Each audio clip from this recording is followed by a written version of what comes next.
Psychiatry,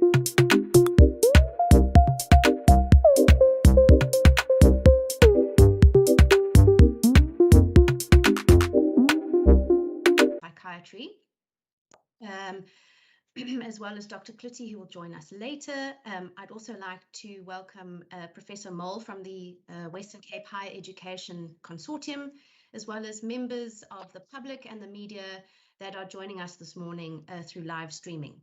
I have received 3 apologies for this morning from Honourable Christians from the ACDP, from Honourable Heron from the Good Party, and an apology from Honourable Dugmore from the ANC.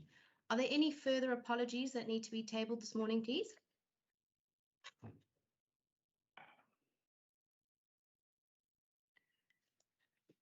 Right, if there are none, let's get into the meeting this morning. Seem to have lost a page, excuse me, here we go. Let's start with the rules of engagement for virtual meetings. Some of you may know this very well. For any severe and long-lasting impacts that the pandemic may have on the youth. As the youth face an uncertain future, it's our responsibility to help them be resilient enough to succeed in whatever that future might be. So today we've invited presentations and insights around job resilience for the youth, which the Department of Economic Opportunities will be sharing with us. We've asked for insights on the mental well-being of the youth from the Department of Health and Jelly Beans, and also some insights on higher education and learning and the effects it has on the youth. So I'd like to extend a very warm welcome to all the organizations present this morning. Thank you very much for your time and for sharing information and insights with this parliamentary committee. Our agenda might be slightly amended this morning. We're going to start with a presentation from the Department of Economic Opportunities, and we will then have a Q&A to that department. And then we will proceed with the agenda, and I'll chat to you a bit after that presentation. So I'd like to welcome then Minister Mania and his HOD, Mr. Fourie, and your teams. I don't know if you'd like to make some introductory remarks before we get into the presentation. Be welcome. Chairperson, thank you so much for inviting us to present on this very, very important topic, and good morning to all the participants in the meeting. I would like to make some very brief opening remarks and then through you to hand over to the department for presentation. And of course, we then look forward to taking your questions. I'd like to begin by saying that there really are too many people, especially young people who don't have jobs or who have given up looking for jobs in the Western Cape, which of course is why it is our top priority to create opportunities for growth and jobs in the Western Cape. And of course, to create those jobs, we need to attract investment, and critical to attracting investment is a highly skilled talent pipeline that makes us globally competitive.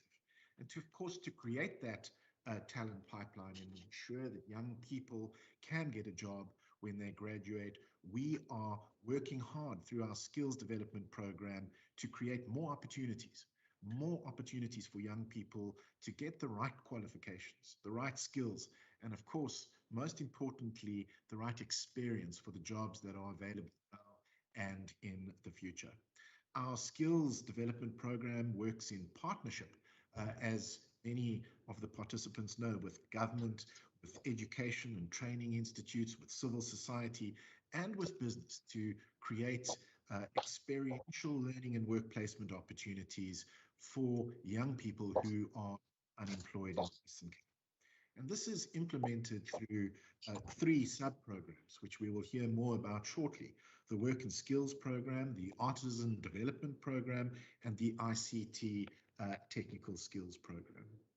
Last year, about over 4,000 beneficiaries were supported through the Work and Skills Program, and I'm pleased to announce that up to 60% of those beneficiaries who completed their workplace training were absorbed into the companies. The Work and Skills Program also partnered with the College of Cape Town, the National Skills Fund, and the City of Cape Town and the BPO industry to launch the BPO Academy last year, which will develop bespoke industry certifications in response to changing industry needs. We've also got the Artisan Development Program.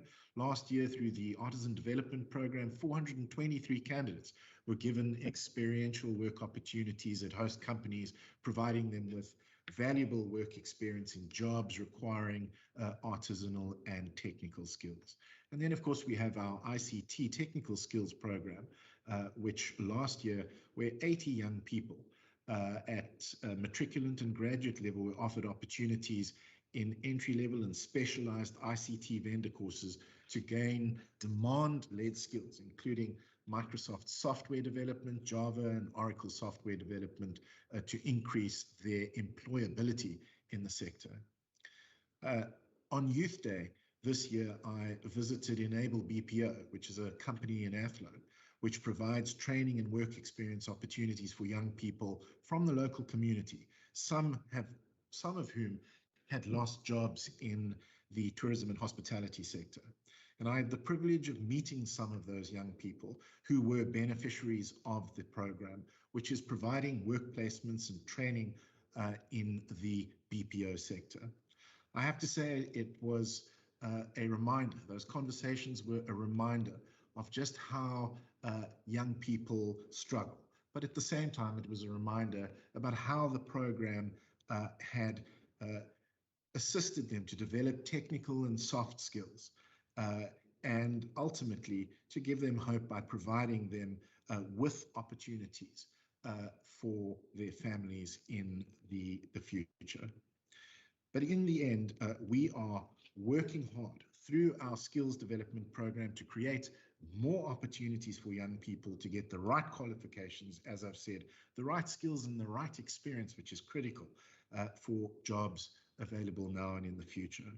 Creating that talent pipeline for young people also makes us, of course, globally competitive, so we can attract the investment that we need to grow our economy and, of course, create jobs in the Chairperson, through you, I'd like to then hand over to the department to take you through the presentation. Thank you very much, Minister Mania. Mr. Fourie, very welcome to you and your team. I'll hand directly over to you. Thank you. Thank you, Chairperson. I'm not going to delay any further. Minister Mania has given a comprehensive overview. Our Chief Director of Skills Development, Mr. Nizam Joseph, is going to do the presentation, and I'm handing over to Nizam right now. Thank you, Chairperson. Thank you, Minister.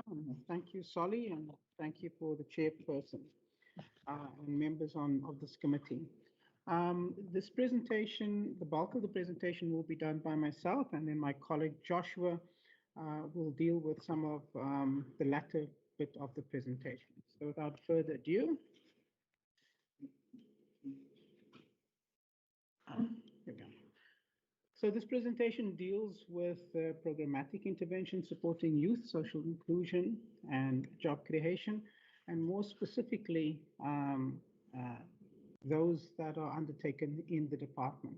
I will start off by contextualizing where all this fits in the recovery plan and our strategy for job creation and growth.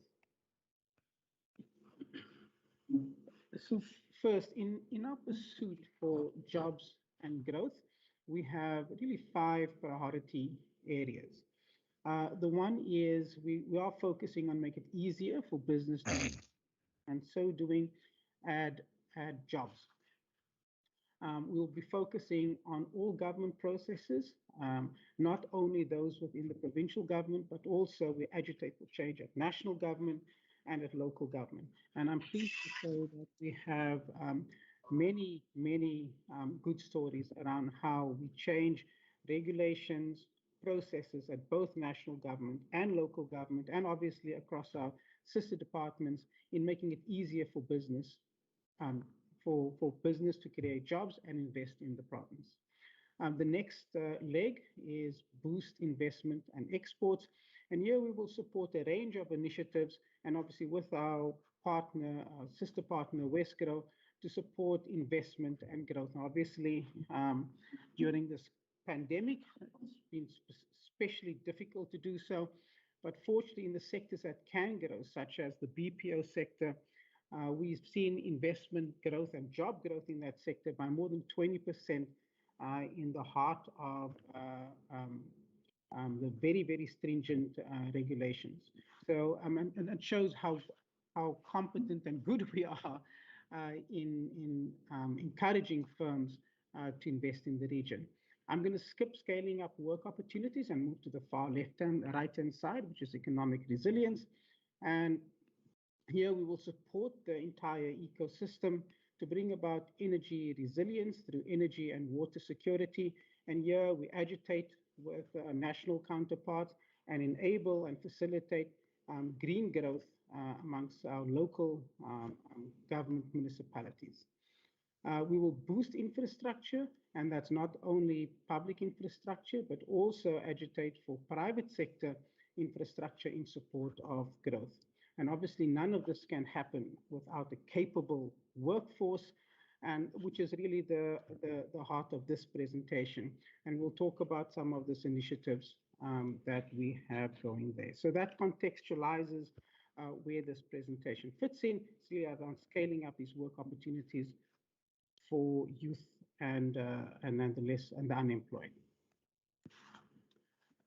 So first, the rationale for our experiential learning programs. Minister spoke about our BPO program, spoke about work and skills, and he hinted on some of those ADP Artisanal Development programs. So first, before I discuss the rationale, which is very gloomy, we have to contextualize this within the context of what's happening in the country.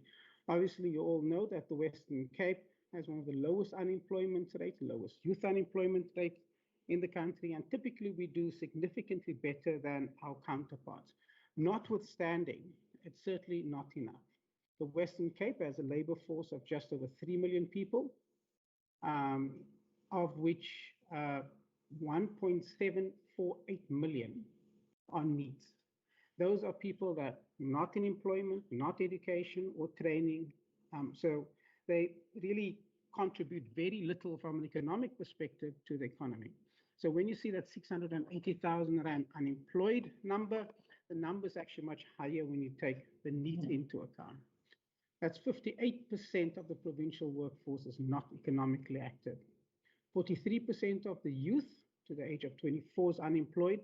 That's nearly double the provincial unemployment rate. 53% of the provincial unemployment over 20 years of age does not have a matric pass. And that makes it very, very difficult for us because lots of the intervention focuses on those with matric. So if we focus only on those with matric, we're excluding half of the population. And if one considers that matric very often is a requirement to get into the place of work, one starts to appreciate the scale and the magnitude of the problem that we have. Right, this high level of employment exerts pressures on the fiscus, presents social costs, social cohesion, crime, substance abuse, poor health. And we know that if you've been out of employment between 2 and 3 years, it's very difficult to get back into employment, and that's particularly with you, and particularly when you participate in things like substance abuse, because very often you have a criminal record, and then it makes it even more difficult for you to participate in the economy. Many unemployed youth do not have experience, and if they don't have the experience, sometimes even if they have the qualifications, very, very difficult for them to be placed in the place of work. So that's the rationale for why we're focusing on our experiential learning programs. We don't have the fiscal luxury and the fiscal space to develop an intervention with only one problem in mind. We really have to focus on one intervention now has to deal with multiple binding constraints. So for example, it needs to deal with supporting income to households. They must facilitate skills development. At the same time, They must provide that critical experience for youth so that they can find place in work. They have to deal at the same time with lots of those social ills that we spoke about. The dropout rate at basic education is close to 50%, right? So when we provide these interventions, they really have to deal with all of these things ideally at the same time. And to do that, we can't do that without key partners. And our department has has made lots of strides in working, in developing these key relationships, both at national government, private sector, the education sector, the social sector, to deal with multiple binding constraints simultaneously in its development of its programs, and we'll talk about that in a minute or two. Okay, so firstly, what I don't have here is what our experiential learning programs are. Well, what they do is they encourage firms through stipend support to take on these unemployed youth, provide experiential learning, provide a skills transfer so that they are more marketable and increases the opportunity to find employment, right? So our criteria for participation. One is, and again, the focus is on the youth, the focus is really not on the company. But for those companies that are successful, typically we look at the value of financial contribution that the company would give to the candidate. So we provide a stipend and we'd expect firms to co-fund some of our stipends. Fortunately, our program has been so successful, we find that our participating companies will typically give 200%, up to 200% more financial support than what we provide through our stipend. So one is we look at what is the financial contribution to the beneficiary that the firm is willing to make, right? We then look at the nature of the training. So we expect obviously experiential learning training, but is the company providing a NQF accredited training?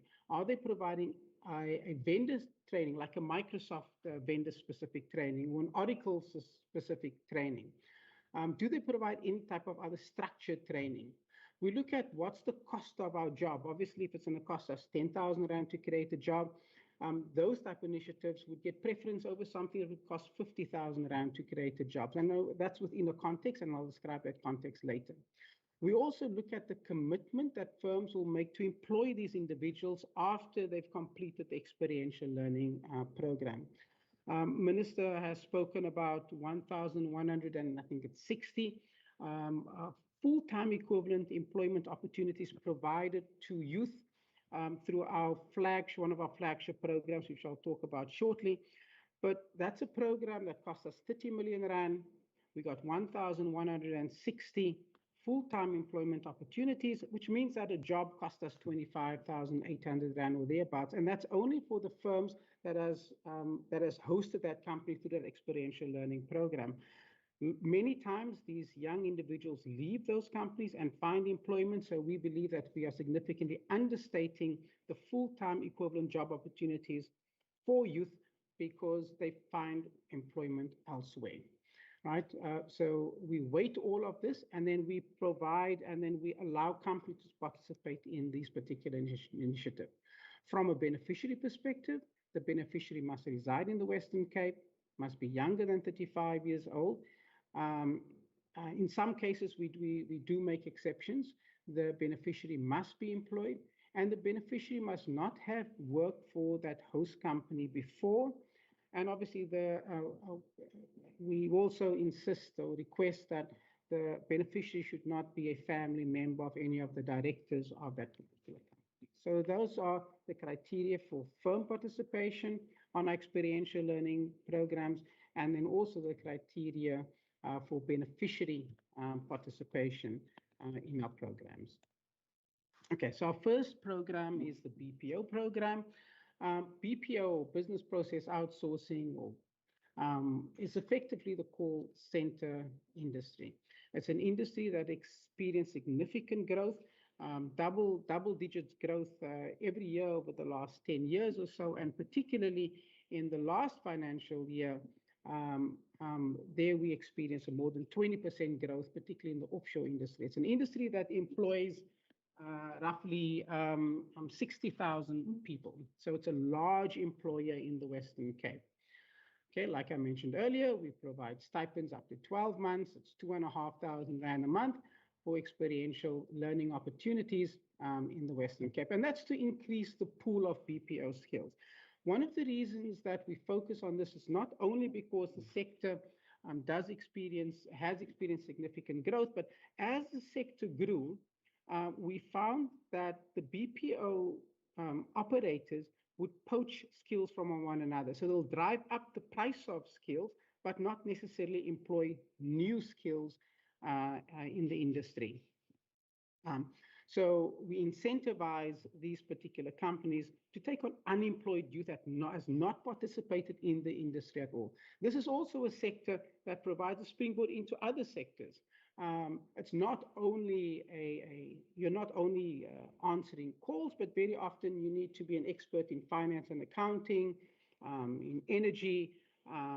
We have Bloomberg here that provides very key capabilities to the rest of the globe. So while they also provide this telephone etiquette, they also offer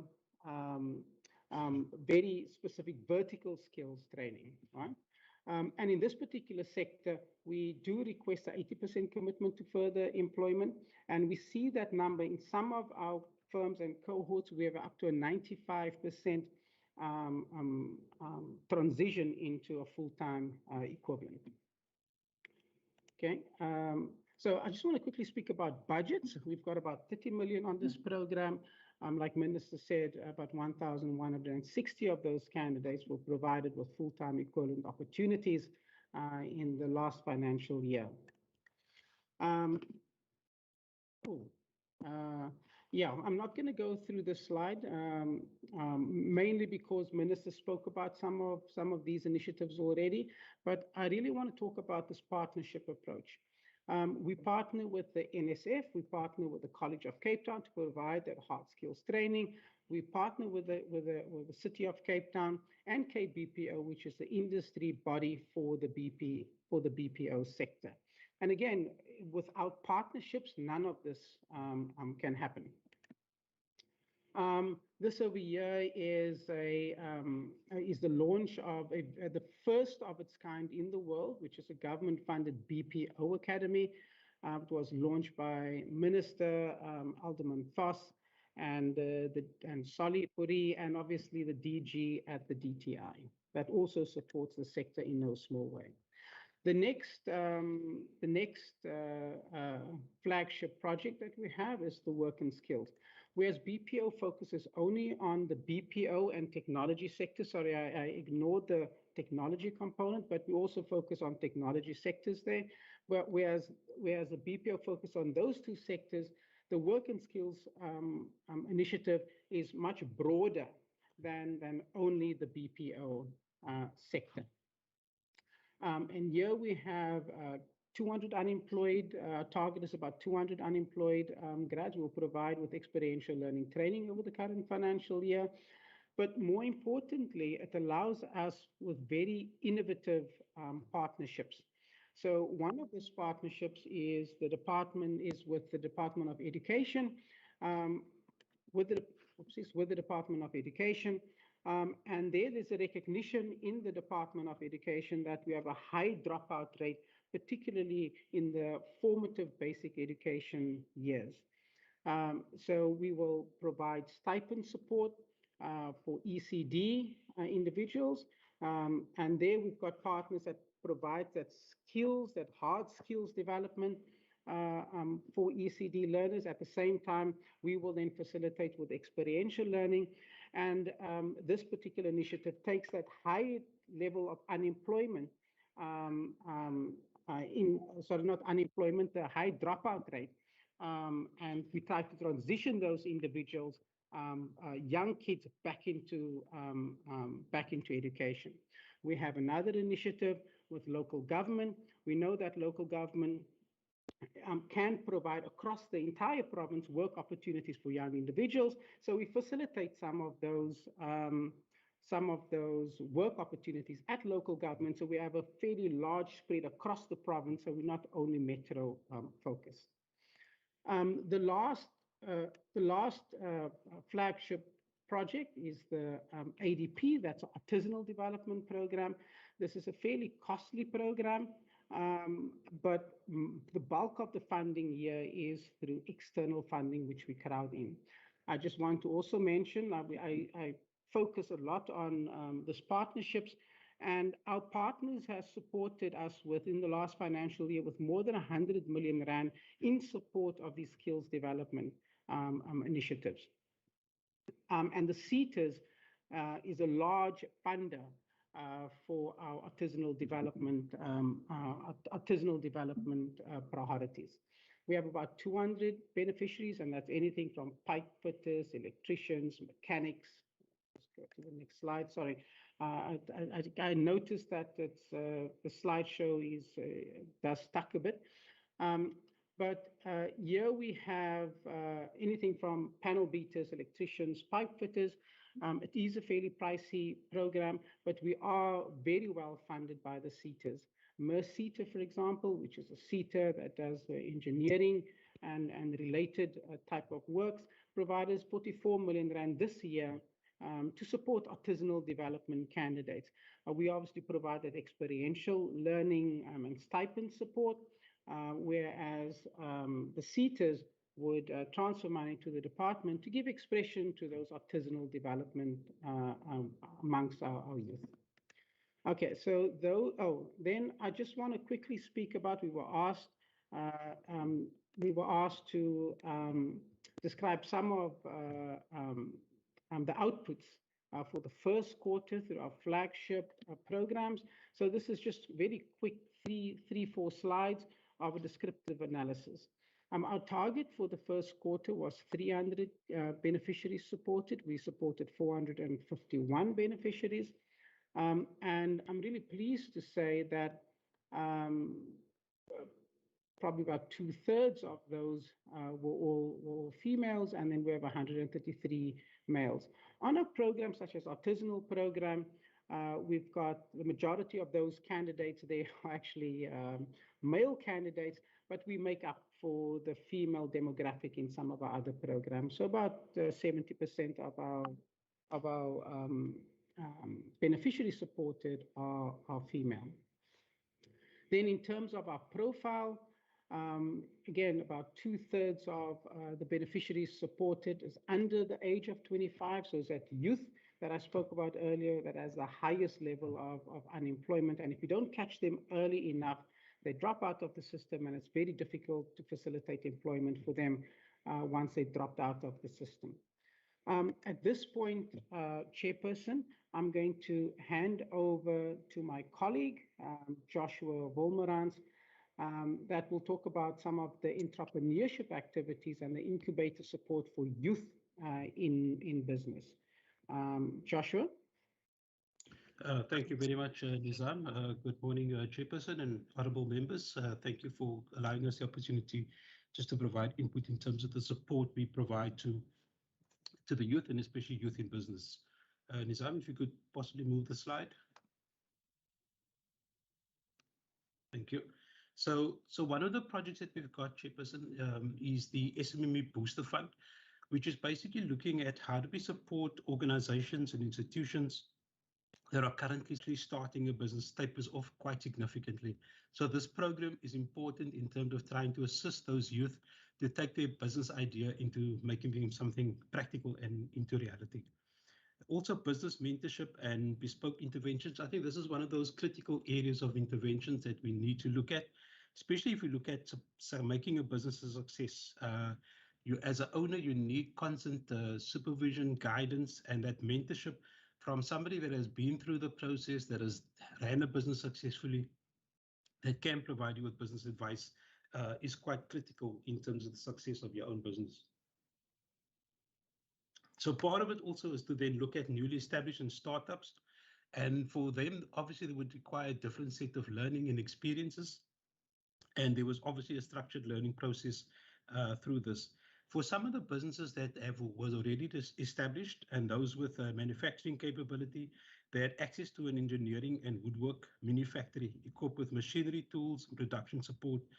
And I think the value of that facility at Falls Bay was invaluable to these businesses, because oftentimes these small businesses don't have access to the requisite machines and equipment to produce their products.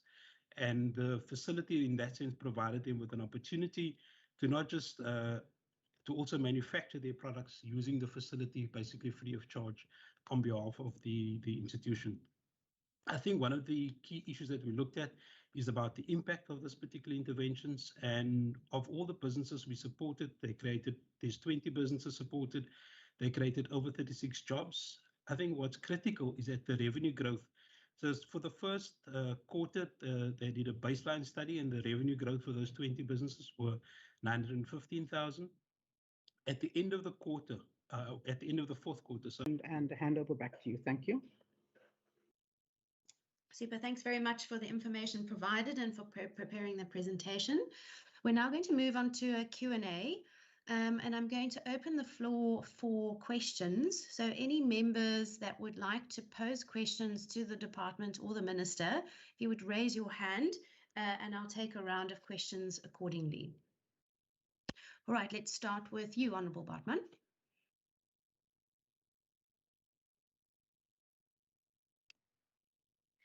Thank you, Chairperson.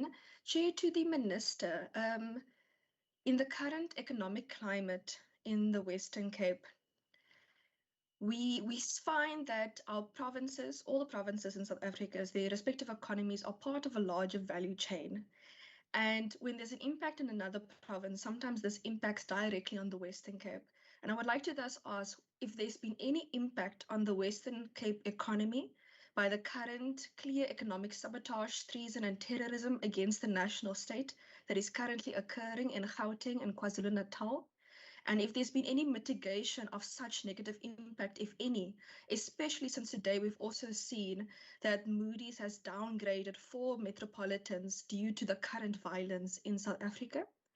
And secondly, to the Minister, Chairperson, it has recently been reported that the USA has put up airline restrictions against South Africa because it declined Delta Airlines' application to operate directly to the Western Cape. And we all know when it comes to youth unemployment and unemployment in general, every job needs to be saved in the current climate. These reports also indicated that this came directly from the South African national government with no reasons why this route cannot operate to the Western Cape. And I wanted to find out whether there has been a deliberate attempt to sabotage the provincial Western Cape economy by the respective national government department. And if so, what has the engagement been with the national counterpart regarding this matter by the provincial minister, and if we have received any response, if any? Thank you so much. Thank you. Next we have Honourable McKenzie. Thank you, Chairperson, and thank you to the department. I just want to find out from the department, what is the strategy for accessibility of these programs? It's great to have all these programs. Given people can't physically hop to some of your offices, where and how do they access some of these programs? Somebody in Tafelsig who, and then on that, on the B part of that question, Chairperson, is if now that people can't walk to some of these offices, if somebody in Tafelsig who don't have access to Wi-Fi at the moment, given everything that's happening, how does your department and your partners go out and reach out to these people so that they can apply for access to these programs? Second question is the 20 million, and I know that you have partners with the incubator program for small businesses and SMEs. Again, accessibilities. How does your partners roll out these programs to communities? And as part of your funding criteria to your partners to say, hey, we will, subject to funding you, we need to know how are you going to reach the community of Mitchell's Plain. The last question is, a lot of the experiential learning programs require physical presence. Now that we under level 4 at this particular time, and obviously over the next 18 months, we're going to go through various levels. Again, accessibilities. What is the accessibility to ensure the youth access these programs? And perhaps just the final question, Chair, is what is the stipend that these youth gets per month? Thank you. Thank you, Honourable McKenzie. Are there any questions from other members? Does not appear so. I'd just like to ask whether the department has done some analysis on the effect of the COVID pandemic on particular age groups within the youth, and or whether employment has been more severe amongst women versus men or vice versa. Do we have insights into the kind of more granular detail of how the pandemic has affected employment and employability amongst the youth? And then if you'll just allow me, I see Honourable Windvogel has raised her hand, and that will then be the final question for this round. Honourable Windvogel, over to you. Thank you, Chairperson. Chairperson, my question is on the Booster Fund. The presenter mentioned that they use, of my understanding, it's that they use it in the metro. So I'm not sure if the Western Cape only exists of the metro. What type of support are they giving to the rural areas? Then, Chair, I also want to know on slide 9. You know, one of the first presenter mentioned we are competent and we are good, and I'm trying to look at where are we going wrong, what are we doing that is not, that don't give us that feeling that we are succeeding in what we want to do, especially if it comes to youth unemployment, because we are saying good things, nice things on paper, but in reality, when you go to these different communities, you don't see this good stuff that you present to us on paper. My point is, if we can department at least give few examples of these measures that were implemented and the outcomes achieved in those different communities. I'm not speaking about the metro. Remember, Western Cape is not only the metro. And then the last point, Chairperson, if the department can furnish us with a report on the current and future skills demands in the province. Thank you, Chairperson. Thank you, Honourable Windvogel. That then concludes the round of questions to the Department of Economic Opportunities. I'll start with you, Minister. Thank you very much. Thank you, Chairperson. There were at least 2 questions put to me. I mean, I think it's incontrovertible, and I think everybody would agree that what has taken place in KwaZulu-Natal and Gauteng is going to have a negative impact on the economic growth outlook. Now, we know that the provincial economic growth is normally slightly higher than the national level of economic growth, but of course, they very clearly track each other. And so I think it is fair to say that what has happened in KwaZulu-Natal and Gauteng is going to have a negative impact on the national economic outlook, and I regret to say on the provincial economic outlook. Now, at this stage, we do not have reliable information about what the impact will be, but we will certainly make further announcements about the economic outlook and the revised economic outlook, of course, when we release the Pero and Mero in a couple of months' time. Then the question about the mitigation. Now, at the moment, we are focusing on the immediate objectives, and the immediate objectives, of course, are to ensure that businesses are safe, that businesses are open, and that businesses are trading in the Western Cape. And to achieve that goal, the province has established a response plan, which of course is a joint response plan by all the law enforcement agencies in the province, the SAPs, the Metro Police, and the private security companies and communities and neighborhood watches. And that visible policing has obviously focused on firms, on business premises, on distribution centers, and of course warehouses where there are critical stocks. Also, the law enforcement agencies are focused on rapidly responding to any reported incidents. And I'm pleased to say that at least as of earlier this morning, there have been no reports of unrest or looting. Of course, underlying this is the whole challenge of the taxi violence, which of course is being dealt with by my colleague Dalen Mitchell in partnership, of course, with the National Minister of Transport, Mr. Fikile Mbalula. And those deliberations are ongoing, I understand. And the whole question of Delta Airlines. Members of the committee will know that Delta Airlines will be resuming flights to South Africa, but only on the Atlanta-Johannesburg route as of the 1st of August 2021. There appears to us to be no reasonable explanation as to why the airline has been prohibited from flying a triangular route, which would be Atlanta, Johannesburg, Cape Town, Atlanta. And indeed, there's a view that it may well be a breach of certain agreements reached between the US and South Africa.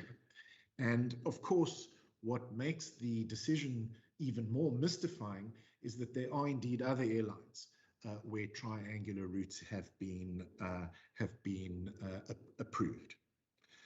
We obviously are taking this up robustly. I have been in contact with the National Minister of Transport, Fikile Mbalula, and I am currently waiting for a response. But certainly we regard this route as we've taken the longer term view. We regard this route as vital for obvious reasons to economic recovery. And so we are taking this matter up robustly with national government. And I hope that I will hear from the national minister at least this week, and I would be happy to keep the honourable member informed.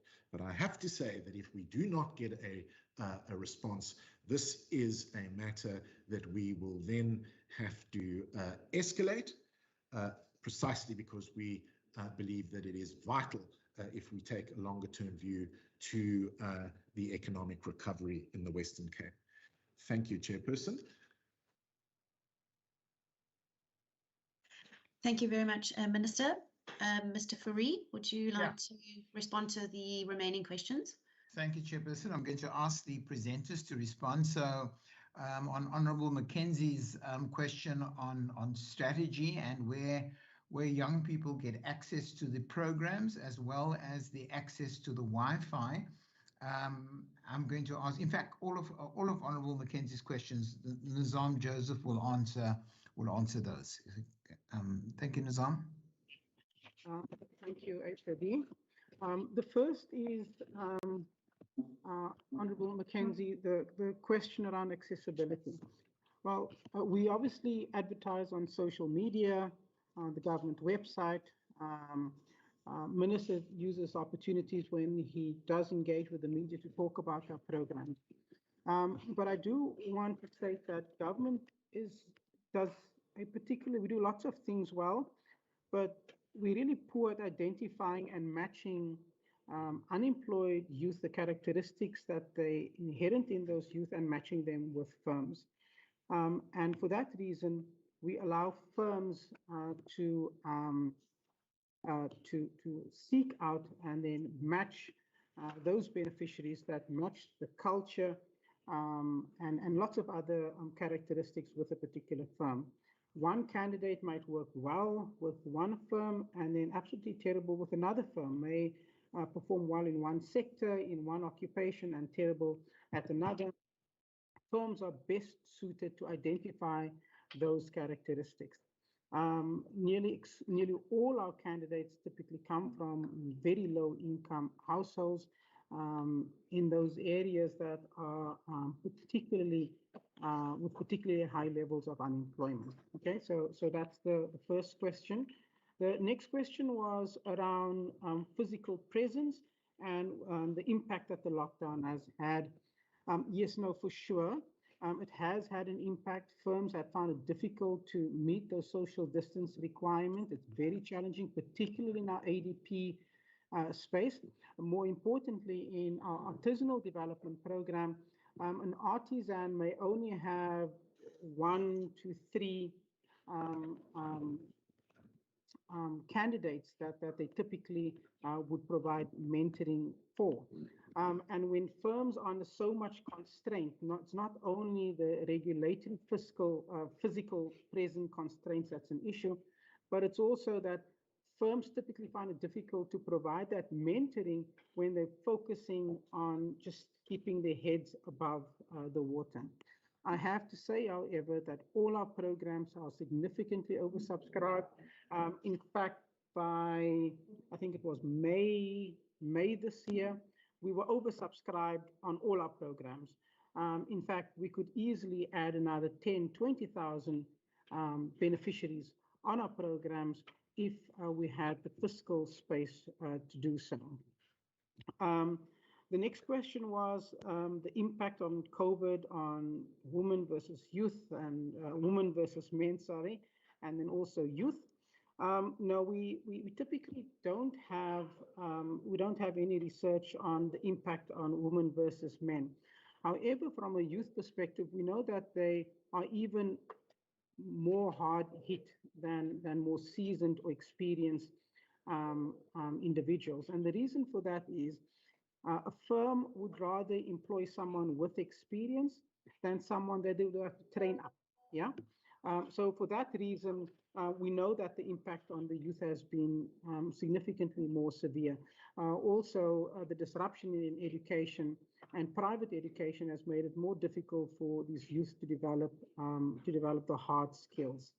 The next question is, well, why does it feel as if we're not succeeding? Honorable, I think it was from Honorable Van Vogel.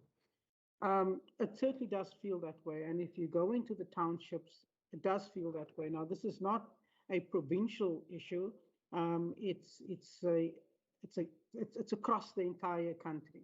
In fact, we see, in fact, you could say it's a problem throughout the continent, but you have to juxtapose our performance against our peers, and our peers here, in this case, is the provinces. Obviously, we do know that comparing ourselves to the rest of South Africa is not good enough. We need to do much better than what the rest of the country is doing.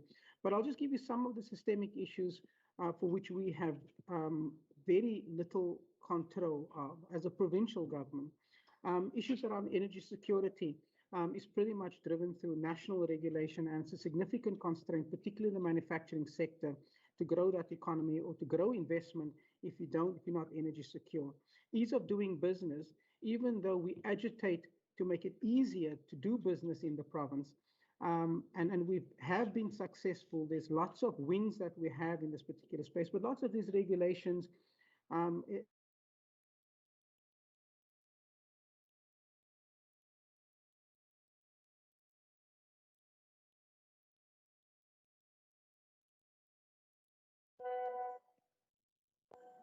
the department. And I'll give you. Because I couldn't hear. I'm just going to kill my calendar. Yeah, I'm just going to kill my camera.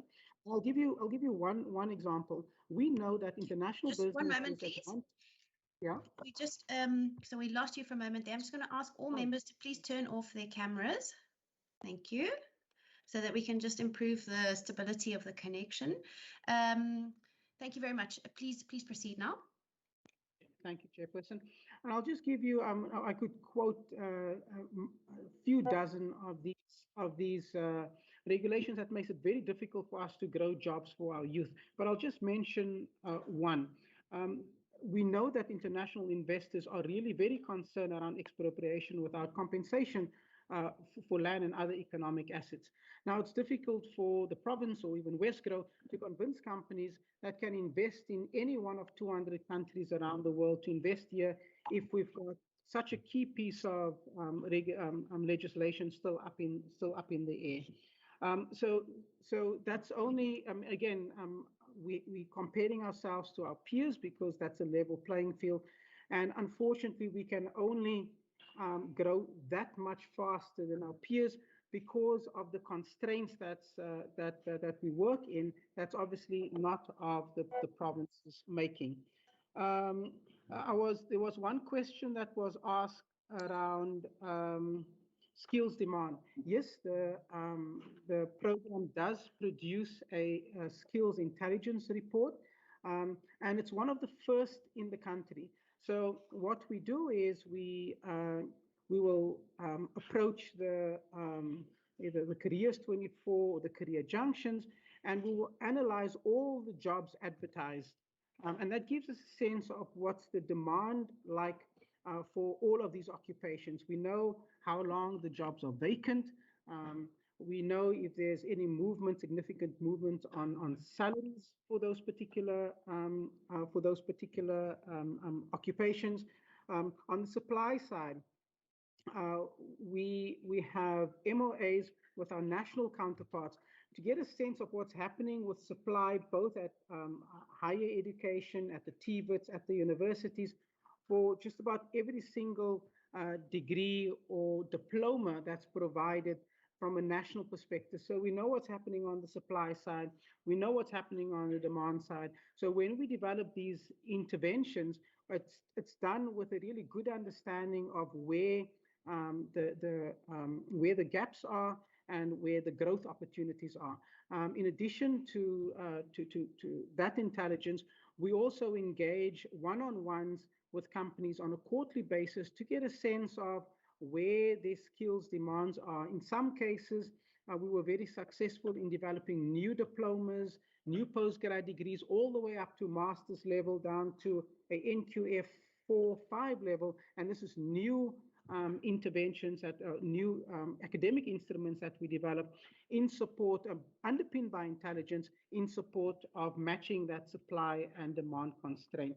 HOD, I think I covered all the questions. I think there may have been, I don't know if there was one for Joshua, but I think I covered everything on my side. Thank you, HOD. Thanks, Nizam. Yeah, there was the Booster Fund question for Joshua. So I don't know if Josh, you want to just respond to the Booster Fund question, which both, I think, member McKenzie and member Bintwogel raised. Yeah, thank you, Saleh. Chairperson. So just in terms of, I think as Nizam has already alluded to some of the issues that we look at in terms of from an accessibility point of view. So some of the criteria that we use for some of the business, the Booster Fund, we've stated upfront quite clearly that we're targeting or focusing on youth, women and people with disabilities for certain categories of support. So we make the target audience quite clear. As Nizam also indicated, we do use social media and the organizations also use social media. They also conduct workshops in communities to try and get businesses to apply for the support that is available from these different organizations. And obviously, there's also a call for interest that's put out to people within the various communities. So just in terms of the Booster Fund, it supports both metro and rural-based businesses. So, for example, I can give you about 5 examples of where we looked at areas outside of the metro. So there's 3 of the Booster Fund projects was done in partnership with 3 municipalities. One is the Witzenberg municipality, the Cape Agulhas municipality, as well as the Ladysmith municipality. And all these initiatives focused on creating trading spaces for businesses, especially within your township areas within these locations. Also, for example, one of the projects, Labit, they focused on providing training, mentorship, and incubation for businesses. And these were also in areas such as Paarl, Mbokweni, Stellenbosch, as well as Sarun. And in Productivity SA also looked at businesses operating, for example, in areas such as Stellenbosch and surrounding areas. So the projects in terms of the SME Booster Fund covers both the rural and the metro areas as well. Thank you, Chair. Sorry, HOD, there's one question that I realized that I haven't responded to yet, and this is around the stipend. So, Honourable Member, the stipend for BPO, which is call centres and technology, that's 2,500 Rand a month. Work and skills is 3,000 Rand a month.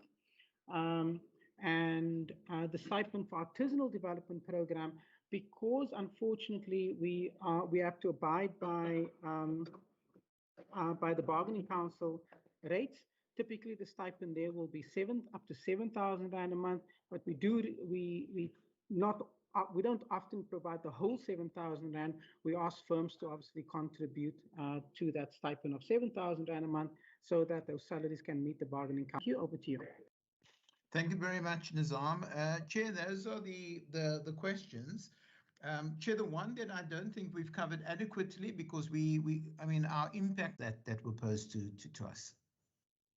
Thank you, Mr. Fourie. Some rather devastating numbers, those. All right, members, we have approximately 10 minutes left for Q&A. So I'm going to just check if there are any very brief questions, at the most one per member, if you do have any burning questions before we then move on to the next segment of the meeting. Are there any final questions or follow-up questions from the members? Right, there are 3 questions, one each, please, and I ask you to please be brief. Honourable McKenzie, you first. Thank you, Chairperson. I just perhaps let me rephrase, take the word accessibility out and add the word communication.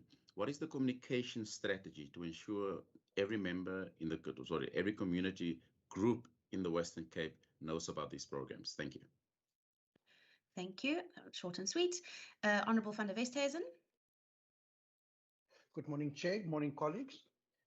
Chair, we know that putting the right learner in the right learning opportunity is extremely important. And my question is therefore, how are these learners eventually selected? How do, who takes responsibility for that? And to what extent do you perhaps liaise with former teachers and references, etc., of those learners in order to ensure that they have the right aptitude and that they are put in the right program? Thank you. Thank you, Honourable van der Westhuizen. And finally, we have Honourable Nkondlo.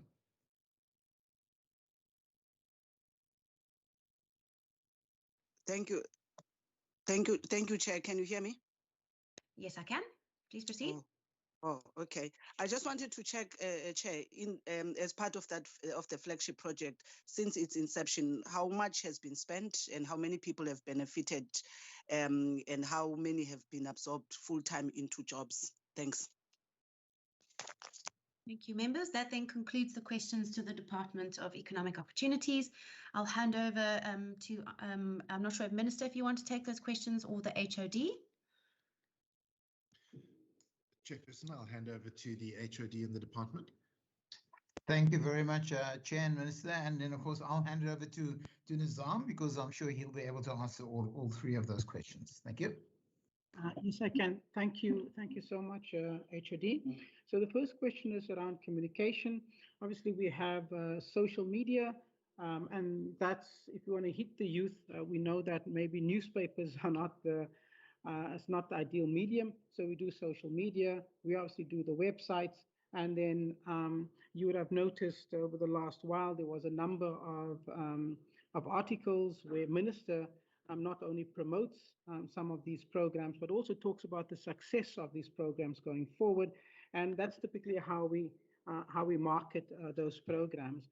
In terms of some of our other programs, like Joshua said, there's engagements with communities, there's engagements with the industry chambers, right? And again, the focus here is we really use firms to source these individuals, and that leads me to the next question, which is how do we select these individuals? So we don't, right? All we do is we provide the criteria, like I put up earlier. You must be unemployed, in the main younger than 35 years old. You must reside in the province, not have worked for that arbitrage initiative. So those are the requirements that we provide, and then we leave it up to the firms. Right, it's in the firm's interest to find the best candidates that they possibly can find. And we know where these candidates come from. We know that these programs are oversubscribed. So we don't get a sense that that we need to do significantly more in terms of communicating, because we have much more demand than we have supply for these programs. We also know that youth have a way of sharing information much quicker and faster than what we can possibly comprehend. So again, oversubscription on the programs. Even if we had to advertise more aggressively, we would not be in a position to respond to that additional demand. With respect to the last question around the impact of the program, in terms of the outputs, providing experiential learning program, the output of the experiential learning opportunities that we can provide in writing. And this is a program that dates back probably close to 10 years now. And we can provide that output number for the honourable member and obviously to this committee. In terms of the impact, which is of greater interest, and that is, well, what happened to those candidates? How many full-time equivalent opportunities are there post that intervention? GTAC, which is a division at National Treasury, has given us money to support, to develop that understanding. So we'll be calling all of these candidates that we supported over the last 9 years or so and get a sense of what they're doing right now. On a short-term perspective, though, over the last few years, because we've been tracking those opportunities only at the firm that provided the opportunity to those youth. We know that it's probably around about 60 to 80% of individuals as per company that provided experiential learning. Now, obviously, once you have that experiential learning, you are a much more rounded individual. So we suspect that impact will be much higher. But that's a study. Thank you very much, Chair, and thank you very much, honourable members. Thank you. Members, we'll now move on to the second portion of our meeting, which is the impact of the COVID pandemic on learning, specifically in higher education. It is my pleasure to welcome Professor Mole, representing the Higher Education Consortium in the Western Cape. Good morning, Professor. Good morning, Chair. Just a small correction. I'm representing the Cape Peninsula University of Technology. I think the Cape Higher Education Consortium wasn't able to source a collective response. And I agree to stand in for my colleagues, but mostly focusing on our own response. Thank you very much. Then we will have the perspective of the CPUT this morning on the questions posed by the committee. Very warm welcome to you, Professor. I'm going to hand directly over to you. I believe you do have a presentation for us. After the presentation, we'll then have a Q&A from the members. Thank you. Be welcome. Thank you very much, Chair. And just to say, it's an honor to be with you. And good morning to yourself and to the honourable members. I hope my presentation is visible to everybody. And if so, I'm going to continue. Thank you. Please so do. The presentation is really just about an overview of the COVID response in higher education, but certainly with a specific focus on what we have done and what we have achieved in the Cape Peninsula University of Technology. So maybe just a brief primer on what happens in higher education in terms of the COVID response. Certainly the process is really one where one monitors the national COVID-19 trends. Somewhere along the line, we have our own models where we predict, but we usually relatively accurate in our predictions. A presidential family meeting is called. Based on that, usually in the week after that, gazetted guidelines are distributed, including ministerial guidelines from the Department of Higher Education and Training. It's usually driven by their health management arm, which is called Higher Health, who then distribute any directives or protocols which they believe are important, and that then leads to the institutional response. And we track this whole process, and we ensure that we are ready. And the moment there's a change in lockdown level or a change in COVID levels, we act. So maybe then just an overview, and this is maybe by means of example, our own institution, who happens to have recorded probably some of the lowest figures in the sector and have often received a claim for the fact that we are leading the sector in our COVID response. There you would see our figures, which are updated and tracked daily. And this is just the latest figures. You will see staff and student figures, typically roughly 50-50, giving us currently a grand total of 354 cases. We track recoveries, we track recovery rates, and we obviously also follow up on members of our community who are in high care or in ICU. We've been very fortunate that given our current situation, our recovery rate has consistently been over 98%. On average, we tend to have 0 to 5 new infections per week. On the lockdown level 1, we were actually COVID-free for quite a while, where there were no infections. We currently stand at 6 active cases. But I think very importantly, and what we take pride in, is the fact that to our information, we're the only higher education institution who has not had any transmissions on campus throughout the course of the whole residences. And at that stage, we did a head count of about 1,853 students who had nowhere else to go and who had to remain in res. And we needed to make sure we also ensure their safety from the pandemic at the time. So what did we do? Firstly, I think we started early. At that stage, shortly before the presidential announcement, we had a business continuity planning meeting in which we included all the health-related skills and support services on campus, typically our clinic service, our HIV/AIDS unit, our disability unit, our health and safety unit, the Faculty of Health Sciences, our student affairs unit, HR, property services, and security. And we started devising a plan. And on the day, we actually collectively spoke about this group of people as the so-called health cluster.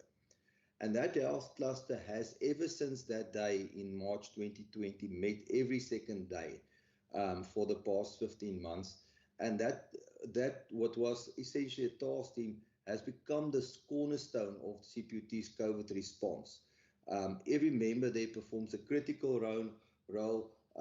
It has its hands in all operations on campus, and all activities on campus are tracked and overseen by this so-called health cluster. We then realized we needed 2 further committees to close the picture. The first one being the fact that we needed a platform where this health cluster interacts with executive management. So we added what we call the command center, and the command center meets every Friday afternoon. It oversees all activities on campus for the past week, and it plans the next week ahead. And then we also realized we needed to be much more proactive, and we needed to start planning ahead in terms of next phases of the pandemic, do what-if analyses, and understand what the future holds. So we also added what we call a strategic think tank in our response. So that structure has certainly become the key to our success in combating the virus. So the academic project typically is directed by our Deputy Vice Chancellor, Teaching and Learning, and then of course the 6 deans of faculties through what we call, and we've adopted the model that we call the carousel model, but it's done through the various modalities of multimodal teaching and learning. And this would certainly include online learning through data provision and device provision, as well as the distribution of study materials, as well as online graduations. So in terms of distribution of study materials, we also realized there might be students, especially in the early phases, before NSFAS has started moving on the provision of devices, etc., who might not have access to data or devices and who might be in remote areas. So there was a mega logistics exercise to make sure that for each and every subject, for each and every student, we also make available there where they are study materials that they received via courier service. We also made provision for a catch-up period for those left behind between January and March 2021. As you may know, the Minister of Education and Training at that stage announced that academic year 2020 would finish in March 2021, and that enabled us to finish to make sure students who may have been left behind were afforded a second opportunity to close out the year. And we certainly track student success rates, and at this stage, I don't think there's any statistic significance between the success rates of previous years and the success rate measured under COVID-19 protocols. And I think it's indicative of the fact that COVID-19 certainly expedited certain plans a university like ours would have had anyway to move towards a more online-oriented environment, what we call a smart environment. And we just realized that we just needed a crisis to activate that and expedite it. So if I say our structure has become key to our success, what we then typically do, when there's any changes in national lockdown scenario, either through a new lockdown level or a return to campus, we release a very comprehensive contingency plan that gets distributed to the whole CPUT community. And we developed a kind of a common language in which we communicate. So typically there's always 5 sections and they're all derivatives of each other. So typically we start with determining academic readiness, what must happen with the academic project, and taking our cues from that, how will we be handling the return of students to campus, or who will be going online. There's often regulations stating, for instance, you shouldn't have more than 33% of your total student component on campus, etc. So it's fleshing that out. Then, of course, what to do with staff to be able to support those students and to lecture, and then what facilities are required, and then what backup systems do we require in terms of managing the health of everybody. And we always pronounce on those 5 matters in our contingency plan, and we develop protocols, etc., in line with national protocols. But we often also set it slightly stricter in order to ensure that we, as the owners of our campus, make sure that we maintain a tight regimen in terms of what happens there. I think something that was well publicized recently was the fact that we were the first university in the Western Cape to open up a vaccination center on campus. And that was certainly an initiative from this health cluster, who recognized probably by January that in order to have a better COVID response, we need to become a role player in vaccinating our staff and students. So we were fortunate. We found a former empty cafeteria facility that just needed some revamp, and it was converted at almost no cost. It was basically an air conditioning unit that we had to put in there, which was actually something that was used elsewhere, that we moved there. There was labor involved in that, and we could set up the center. We also, at that stage, our Faculty of Health Sciences became involved in national discussions and provincial discussions on vaccination. So we started collaborating, and we jointly developed a vaccination strategy for the university. And the vaccination strategy was approved both by our executive management and then, of course, higher health. And it spoke to a few things. Firstly, we believe we needed to make sure that there's strategy in place, that there was a proper structure in place, and that there were support systems in place. We noted that the national campaign's current deadline is the 28th of February 2022, so we needed to determine how to capacitate it. And in the current regimen that we've capacitated for about 90,000 jabs to be given by that center over the full period. That works out on there's 10 stations. So it works out on about 500 a day, 2,500 a week. Now that includes up to 40,000 for our own needs, but we are also making the rest available to the community. And it also, of course, dependent on whether we are handing out J&J or Pfizer jabs. And we're also keeping a close watch on a hopeful a date at which we could announce that we are also closing in on our own herd immunity, given the fact that we know the large number of students in race would certainly be the turning factor in terms of getting herd immunity at the university. So if I speak about the vaccination center just briefly, like I said, developed at almost no cost. It's staffed by volunteers. In fact, the only salary that I'm paying is one allowance for somebody who's seconded there. All the rest are volunteers. It was fully accredited by the Western Cape Department of Health. A lot of positive comments received, and subsequent to that, our minister visited the center as well as the CEO of Higher Health in order to endorse the idea that higher education must take up its role as a member of the community, playing a role in not only doing blue skies research, but also doing something practical to assist the country in our COVID efforts. So we opened our doors early in June, and as much as we focused on the CPUT community, any of the communities around us may come there. We receive a lot of walk-ins. We have also opened it to our own pensioners, CPUT being a very close-knit community, and many people have certainly become who they are through the association with CPUT, so they expect from us to make sure that they're on site. There is proper support for them, and in the meantime, Stellenbosch University has also contacted us and requested our assistance to vaccinate them. So according to the national priorities, we are doing vaccinations for Stellenbosch too. Just a few pictures there for of the vaccination center. It's just the stations where you come in, where registration takes place. The chairs on the left-hand side is the post-vaccination waiting area. Those are the vaccination stations. That's the aircon I spoke about.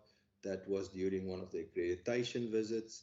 And that's the emergency area. Because we have an emergency medical sciences department, we can handle any emergency if there is something like that post-vaccination. That is inside, because it's an old cafeteria, there is proper cooling facilities. So that's inside a restricted area of cooling facilities where we store vaccines. And given all of those things, we are currently up and running with the vaccination center. So if I can reflect what we have learned in our COVID efforts and our COVID processes, maybe a few things. I think firstly, given our diversity, the complex 6-campus configuration, as you might know, we have campuses in Bellville, District 6, Mowbray, Wellington, and Granger Bay, and then also one or two remote ones in George and Worcester. And the high density in residence, our response is probably a standout feature, and that's real. If there's a secondary response at a building where we also do screening or something like that, and there might be some imperfections, and as you all know, from time to time you have this situation where temperature screening is not working properly, it gives false readings, etc. I'm still protected due to the fact that I've made sure that my perimeter has not changed. So we do accept the fact that there may be imperfections, but we respond extremely swiftly. In fact, I press a stopwatch if anything is reported. We've also learned that prevention is better than response. So rather make sure there is no outbreak than having an outbreak and then activate some cluster outbreak response team, which, by the way, one should have proper protocols for in place. So if a response is required, it must be extremely quick, well executed and planned and managed in minute details and with minimum disruption. So for instance, the moment we detect somebody somewhere in a building with COVID, we immediately lock down that building. We take that person out. We immediately compile a list of contacts. We close out those contacts, and only once we've got get a positive result that the contacts have been closed out, and at the same time the building has been decontaminated, we place everything back into circulation, and it's usually a matter of a few hours. Lately, it's dependent on contractors that we sometimes use, but we do that within hours. The next thing we certainly learned was the fact that we've set up the whole campus in terms of one directional flow, one-way traffic, so that there's nowhere in a building people that should be passing each other. I've certainly also learned that we have to develop a prioritized mindset and make sure we spend our energy on the high risk, high priority areas. The next thing is, I think, it's become part of our own lifestyles, that the lifestyle of the COVID response team members must be in line with institutional practices. So I cannot expect from people to enforce certain protocols if we do not live according to it ourselves. Then I think it's important for us to remain one step ahead, to stay abreast of understanding what's the national, international dynamics, so that we understand what's going on and that we have our own view and our own models in terms of what we see the future holding. And then lastly, maintaining the discipline and also managing non-compliance. And we've had non-compliance. We've had cases of people without masks, and we continuously improve. We're currently looking at implementing a developed system from CPUT, which is based on an app that scans everybody walking around on campus and sounds an alarm if people are not wearing masks. So we are trying to continuously improve, but we try to make sure we do manage non-compliance and there's visible consequences. Where are we now? As we know, we probably somewhere towards the peak of the third wave, most likely somewhere around the end of the month. Based on that, our president, if you study the fine print, announced that schools, but he also in the Gazette referenced institutions of higher education, will be closed for contact classes until the 26th of July. So we were scheduled to reopen after our recess today, which we are doing, but not for contact classes. So we are doing it through multimodal teaching and learning, and that will happen until further notice as received from the president around the 26th. One can only speculate what the outcome at that time is going to be, because I think our COVID situation in the country will most likely still be moving sideways, and we're not quite sure what the overall effect would have been of the unrest in the country. But at the same time, one can also not keep the economy at level 4 for too long. So we are preparing for all potential outcomes at that point. But we are at this stage about to release our latest contingency plan for lockdown level 4. Chair, I'm going to yield back to you. That in a nutshell is our summary of our COVID response. Thank you. Thank you very much, Professor. All right. Thank you very much for preparing that information and for sharing all those insights with us. I'm sure there are going to be a number of questions from the members. If the members would indicate by show of hands if they would like to pose a question. Honourable McKenzie, let's start with you. Sorry, before you speak, Professor Mole, I'm going to take a round of questions and then if you wouldn't mind responding after that round of questions. Thanks. No problem. Honourable McKenzie. Thank you, Chairperson, and thank you for the presentation, Professor. Certainly quite a lot of insights for me, and it's great to see that our institutions of higher learning has gone to such an extent. The first question, obviously, going forward, how would you recommend, obviously this is the national or the government funding criteria, but how would you recommend one fund such a program? Because I presume it would have been very expensive for the university to fund. And then the second question would be to how do one duplicate what you've done? Obviously, you have a different clientele at a varsity than at a school level. but some of these basic principles can be implemented at school level going forward to avoid one going up and down different levels. And how would you recommend doing that? And then C part is some of the best practices that you established now.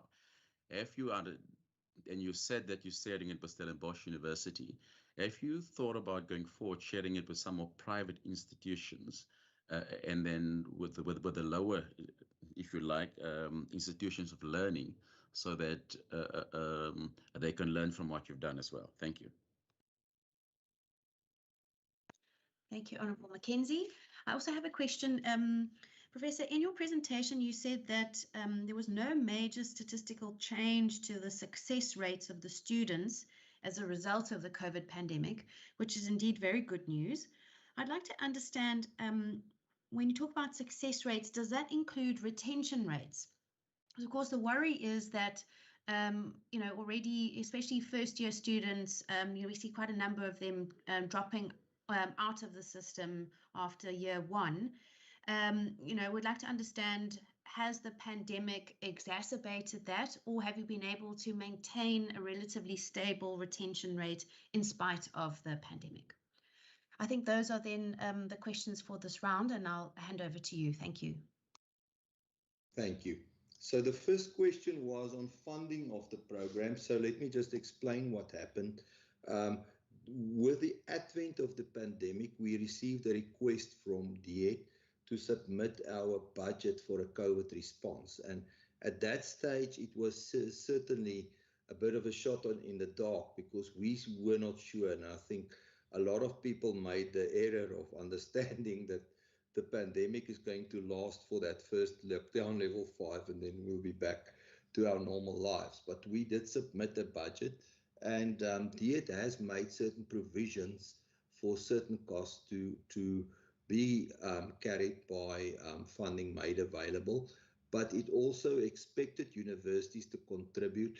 It was willing to reallocate certain funds that was meant for something else towards the COVID response, typically, let's say, certain equipment that would have been needed in a classroom. If we know we're going to move to a more online environment, then it would have made sense to do so.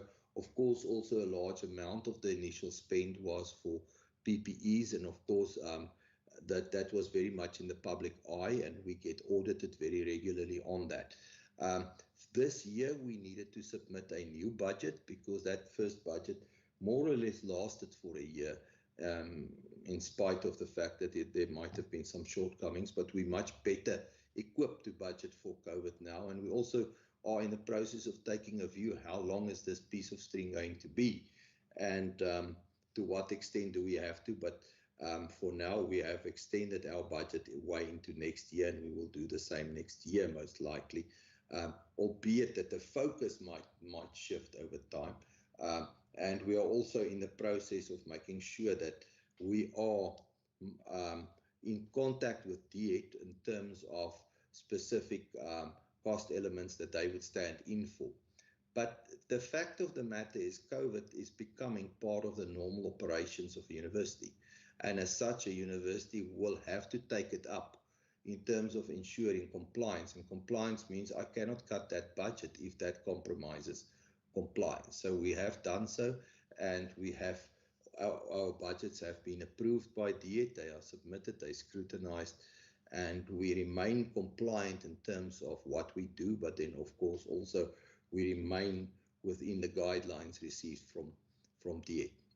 In terms of your question about duplicate what we've done, I think we've certainly started with a clean sheet of paper, and looking back now, we certainly built up a repository of documents, of protocols, and of strategies and principles that we have proven to work. In fact, it was probably one of the highlights of our year last year was the fact that we have responded, given all of the challenges and given the fact that nobody's perfect, but we have responded well to this process. So we do have that, and we can certainly help our partners. I often give feedback to Higher Health at this stage, who coordinate the overall effort in higher education. Now, let me also stand still at your third question, Honourable Member, and that was with lower and private institutions. Higher health also has a role to play, in fact, amongst the TVET colleges who do not necessarily have the capacity that we have in terms of a group of academics and various services that could be focused on COVID. So higher health does extend its service, and it actually manages those operations for many of the TVET colleges, and it also ensures that what gets learned amongst especially the leading higher education institutions get plowed back. So I am consulted from time to time. In fact, as an example, there's a national higher education vaccination strategy that is currently in draft format being circulated, which my understanding is it's finding its way now to the Interministerial Committee on Vaccines. And we certainly were a key role player in giving input into that strategy. Then, Chair, your question on the retention rates and the enrollment targets, well, the retention rates, I think important to understand is that our academic sector, our DVC, teaching and learning, and the 6 deans have enrollment targets every year that have to be achieved. And because we tend to be oversubscribed during registrations, we still made all our enrollment targets for the year. So we didn't deviate from the number of students registered as compared to other years. There may have been students last year who may have fallen out, but they were certainly replaced with new students coming into the system. But I'm very certain in higher education as a whole, there may have been cases of students becoming lost due to the pandemic, some of them electing to do something else or just seem to be unable. But we've done our best to make sure that through data provision and through devices, you may know NSFAS is coordinating that process. We are attempting to make sure that the mantra of nobody is left behind is certainly adhered to. Thank you very much, Professor Mill, for answering those questions. We have a few minutes for some additional questions, if any member would like to pose one, and then we'll close off the questions on learning and higher education. I see a hand from Honourable McKenzie. Please proceed. Thank you, Chair. Just one final question. If the Professor can perhaps understand, what is the partnership arrangement with social partners, and I'm just talking about corporates, for example, when it comes to data provision or accessibility off campus, or is there such an arrangement? Thank you, Chair. And then finally, Honourable Mkondlo. Thank you, Chair. Thanks to the Professor for the presentation. Mine, I think, is linked to, I think, an earlier question, because I'm more interested, I think, on this method they have, where people, if they're not non-compliant, there is sort of a signaling type of a mechanism. If you can speak more or just reiterate that, and what could be the cost of such a mechanism, because I'm just thinking about possibility of replicating this, perhaps, in the spaces outside now of a campus, considering and one understand that a captive audience or captive environment in malls, especially in the townships where there's a lot of non-compliance, especially on wearing masks and some of the things. The second one, Chair, is around the profiling, understanding, if I'm not correct, if data is able to prove that in the main, if you talk about students in the CPUT, majority of them come from working class and poor communities. Is that so? And secondly, if so, what are some of the behavioral trends that are actually sort of driving, some of the challenges and pressures of those? One of the things that one, in the constituencies we've found is also an issue of hunger, of students that are in campus, understanding that with numbers, they had to be sort of moved or others are at home. I just wanted to understand that particular element, how much of it in terms of behavioral trends, especially of the student community, based on the profile or their sort of class disposition. Thank you, Chair. Thank you, Honourable Nkondlo. Professor, I'm going to hand over to you to respond to those questions, and then that will conclude this portion of the meeting. Thank you. Thank you. So the first question was the question by Honourable McKenzie about what partnerships arrangements are there with the private sector, especially for matters like data provision. So when this response started, some of the providers of data have been very willing to assist us with providing free of charge data or reduced rates, etc. However, that was for a certain period, and that period has long expired. And I think it's one of those cases where it's become operationalized in the meantime. That doesn't take away from the fact that any university has an advancement function who looks at obtaining funds, and I happen to be part of the convocation of the university, and I know we have solicited a fund for alumni, etc., to contribute to, for instance, providing laptops to students, etc., where we can. But the arrangement currently with the data providers is a commercial arrangement. We do not get any reduced rates really anymore, but like I said, the funding from time to time does get an injection from, for example, our convocation fund. In terms of the next question, which was from the Honourable Nkondlo, was the management of non-compliance and the technology developed. So a technology was developed which essentially uses cameras at various places, and it sounds an alarm when somebody does not wear a mask. There's also a technology which sounds an alarm where social distancing is breached. Now, we are currently testing it. It was developed in-house by one of our research units, and it can actually go so far as also do facial recognition, which of course has certain POPI Act implications, so we're currently not using that function.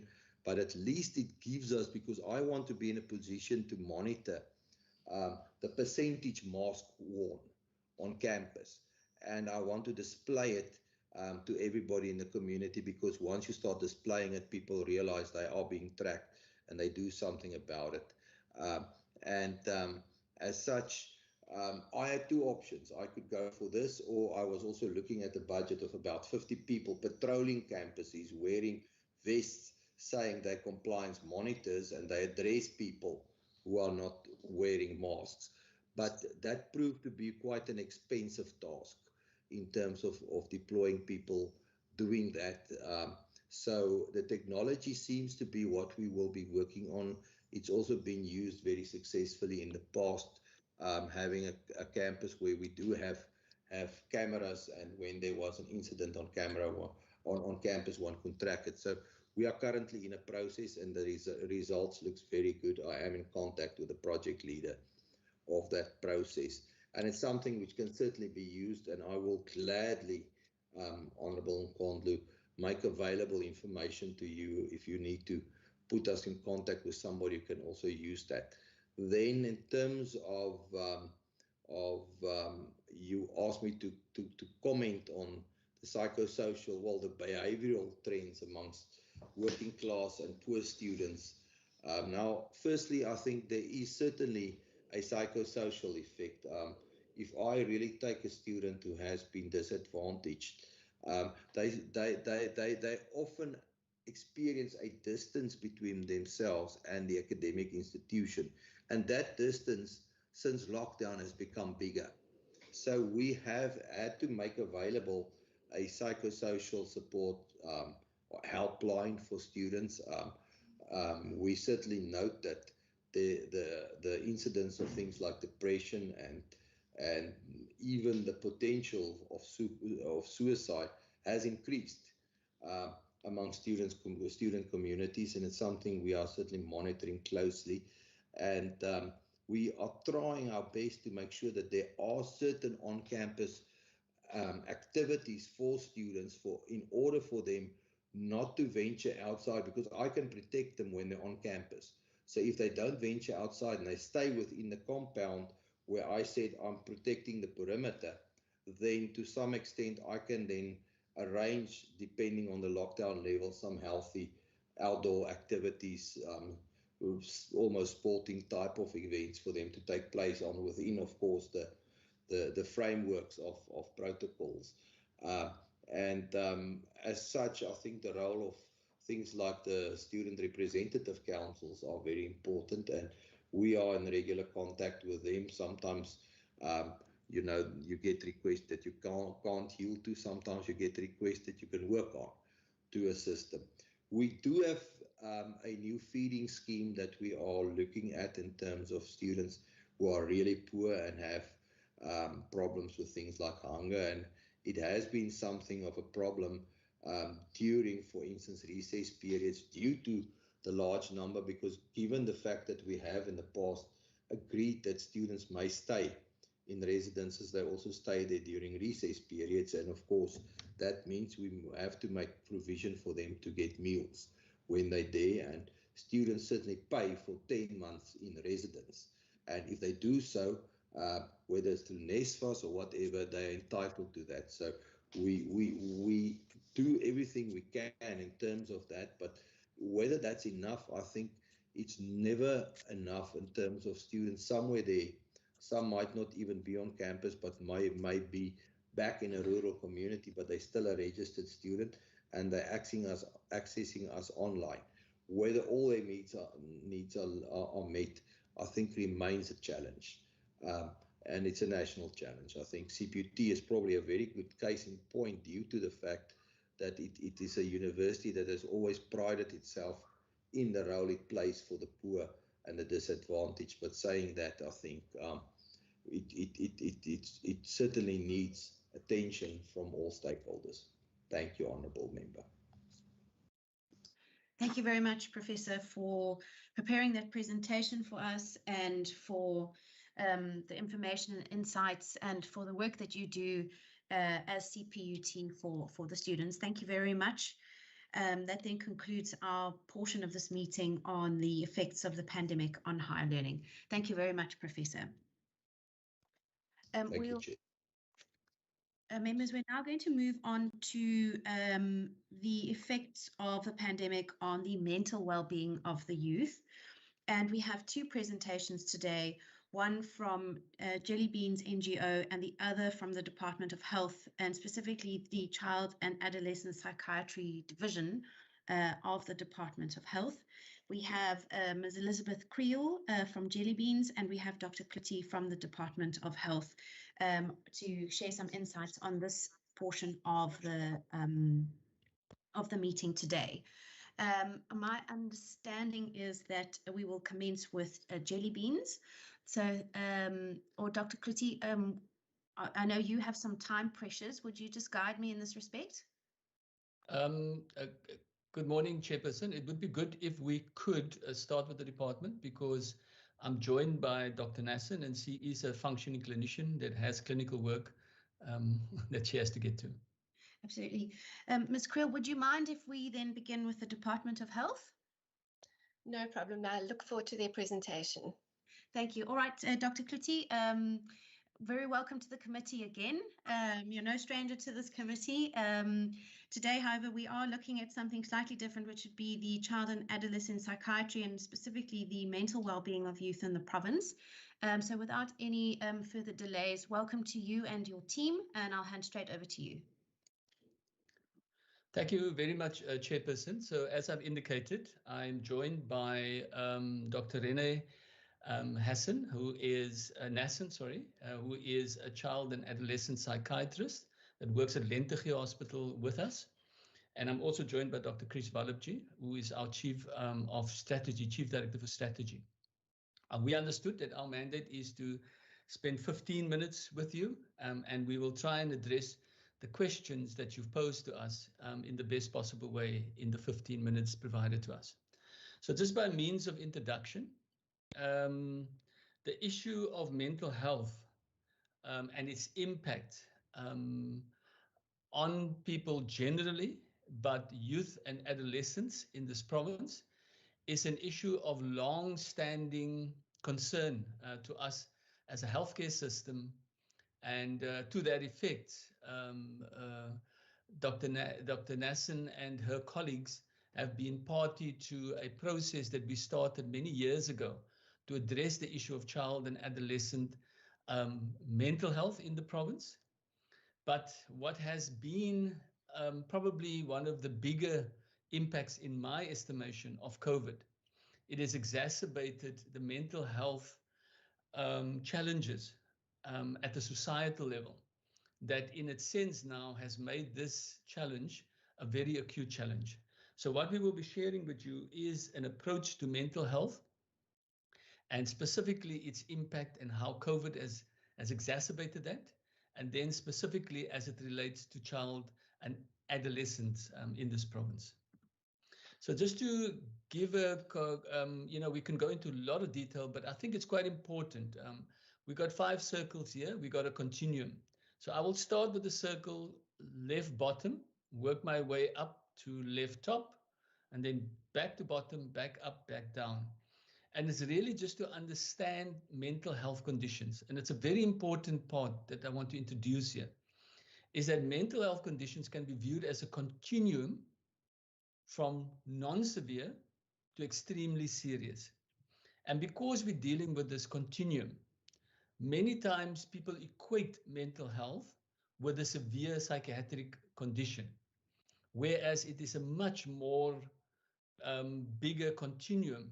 And actually dealing with the issues of mental health means that we need to appreciate the continuum and deal with it constructively from its inset. So if you look at the bottom left, people that are generally psychologically healthy and mostly unaffected would be describing people that are, from a mental health perspective, are in a good place. If on that continuum you go over to psychologically healthy, but you are experiencing stress, that is when people have episodes of anxiety or you are dealing with stress. And the question is, can you cope with your stress? And is there things that you can do to be able to cope with the stress? I'll come back to this concept. Then it goes down to new cases of what we call subclinical mental distress, which means that psychologically healthy with experiencing stress starts going a little bit into an area where people actually have mental distress, but it's not manifesting as a psychiatric condition or a mental health condition yet. But people are starting to live with mental distress. And that's the words, you go from unaffected to psychologically healthy, experiencing stress, to then having subclinical mental distress, which, and I'll come back to this now because I suspect many people find themselves out of COVID in this specific situation. Then going on to existing or new common mental health conditions. That's where somebody then says, actually, you have a mental health condition. You either have an anxiety disorder or you're dealing with a bit of depression. It's now manifesting as a condition. And then lastly, we talk about a severe psychiatric or a mental health, a psychosocial disability or a mental health disorder that causes disability. So what we have been seeing because of COVID-19 lockdown restrictions is the primary effect of the pandemic, and it has been triggering feelings like fear and anxiety of becoming sick.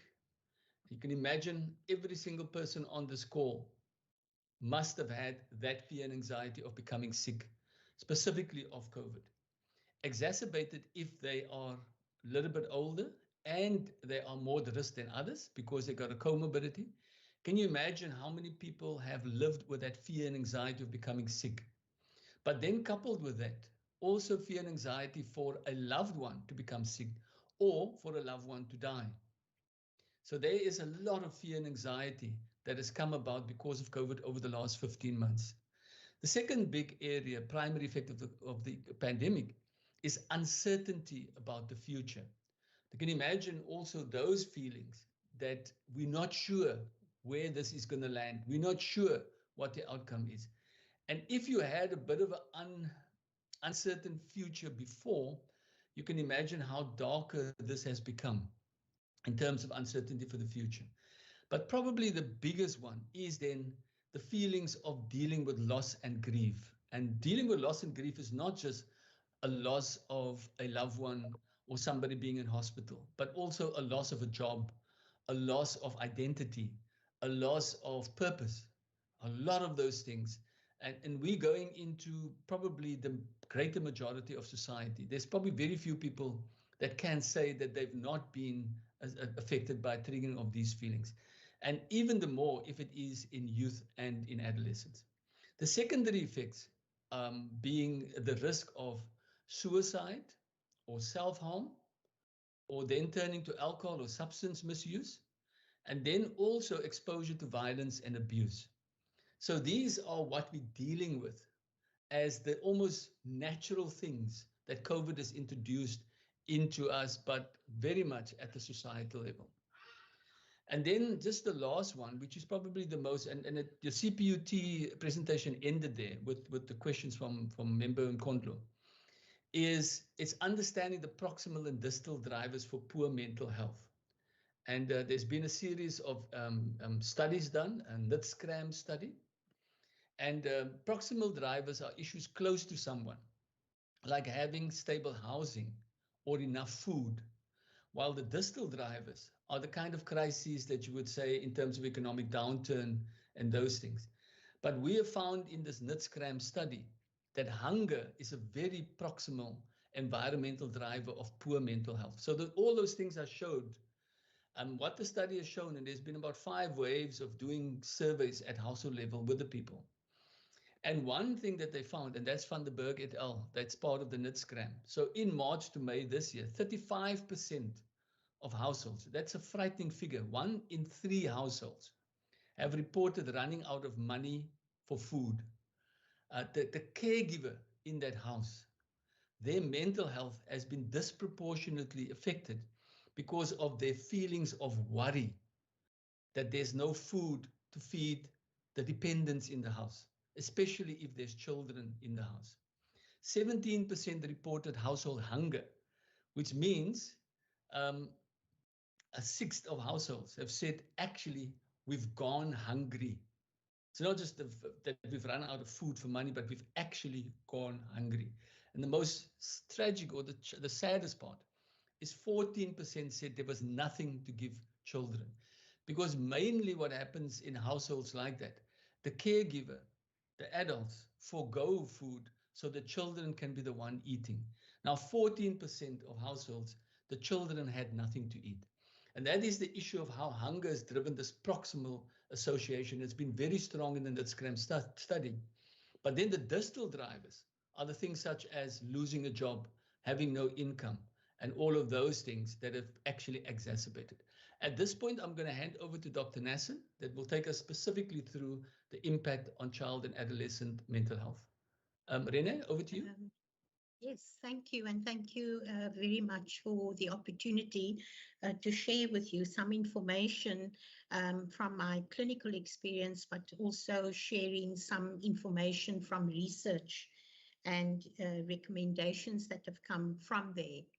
So I think it's important for us just to set the context to say that we need to recognize that we probably were already in a lot of trouble, as Dr. Kluti mentioned, where children's mental health was concerned prior to COVID. Our social, health and economic challenges that we experience in South Africa has led to high rates of what we call adverse childhood experiences, and particularly high risks of trauma-related conditions in children and adolescents, as well as other mental disorders. Now, unfortunately, when this occurs early in the caregiving environment, the impact is profound, and I'm speaking particularly about child maltreatment and traumas in the relationship between children and their caregivers. And unfortunately, all of this has been exacerbated by COVID, the COVID pandemic. If you look at the picture on the right, it just speaks about the impact of adverse childhood experiences and how the impact affects people in multiple domains and is also lifelong, unfortunately, in its outcome. Next slide. You can go to the next slide. What I thought I would do then is to just share with you some research findings. There's been a lot of research in the past year and a half looking at the impact of the COVID pandemic on children's mental health.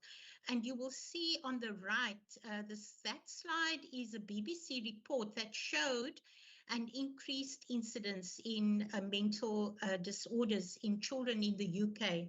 And I'm sure that we could easily extrapolate a similar profile in South Africa.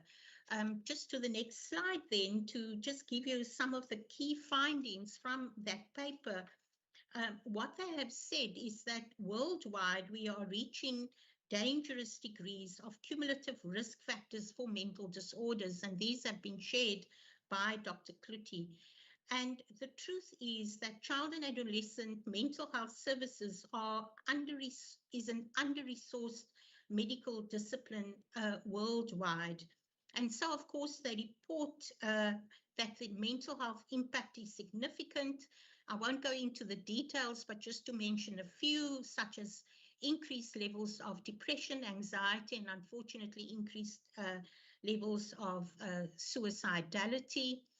And they also, in terms of policies, recommend innovative child and adolescent mental health policies during the period of COVID, and for there to be direct and collaborative networks between clinicians and other sectors.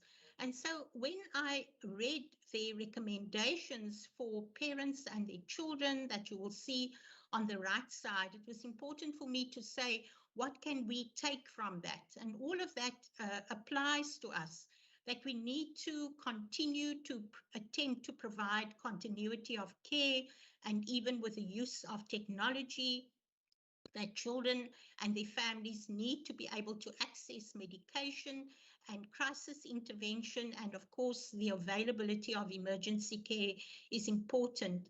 Reflecting on the local context, what is important for me is that we continue to be an available and responsive mental health service alongside school psychological services.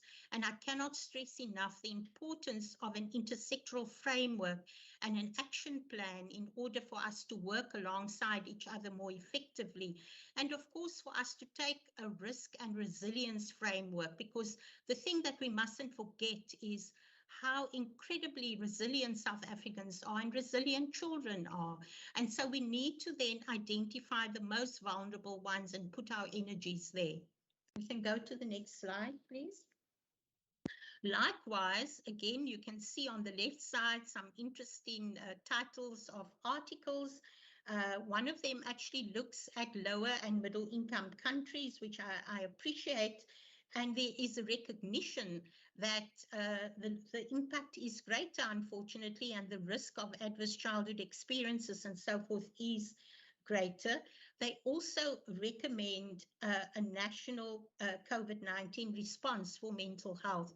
On the right side, you will see the kinds of helpful information, pamphlets and leaflets that have been put out by the World Health Organization and by the American Academy of Child and Adolescent Psychiatry. But this also speaks to the value and importance of access to the internet in order for families to be able to access all of this information. We can go to the next slide. So just to say a little bit more about the NITSCRAM study, It stands for the National Income Dynamic Study and the COVID Rapid Mobile Survey. And really, this is a study that was not done on children. It was on adults 18 years and older, and it showed consistently higher rates of symptoms of depression during the COVID pandemic. And as Dr. Kluti said, the clear link between food insecurity and hunger.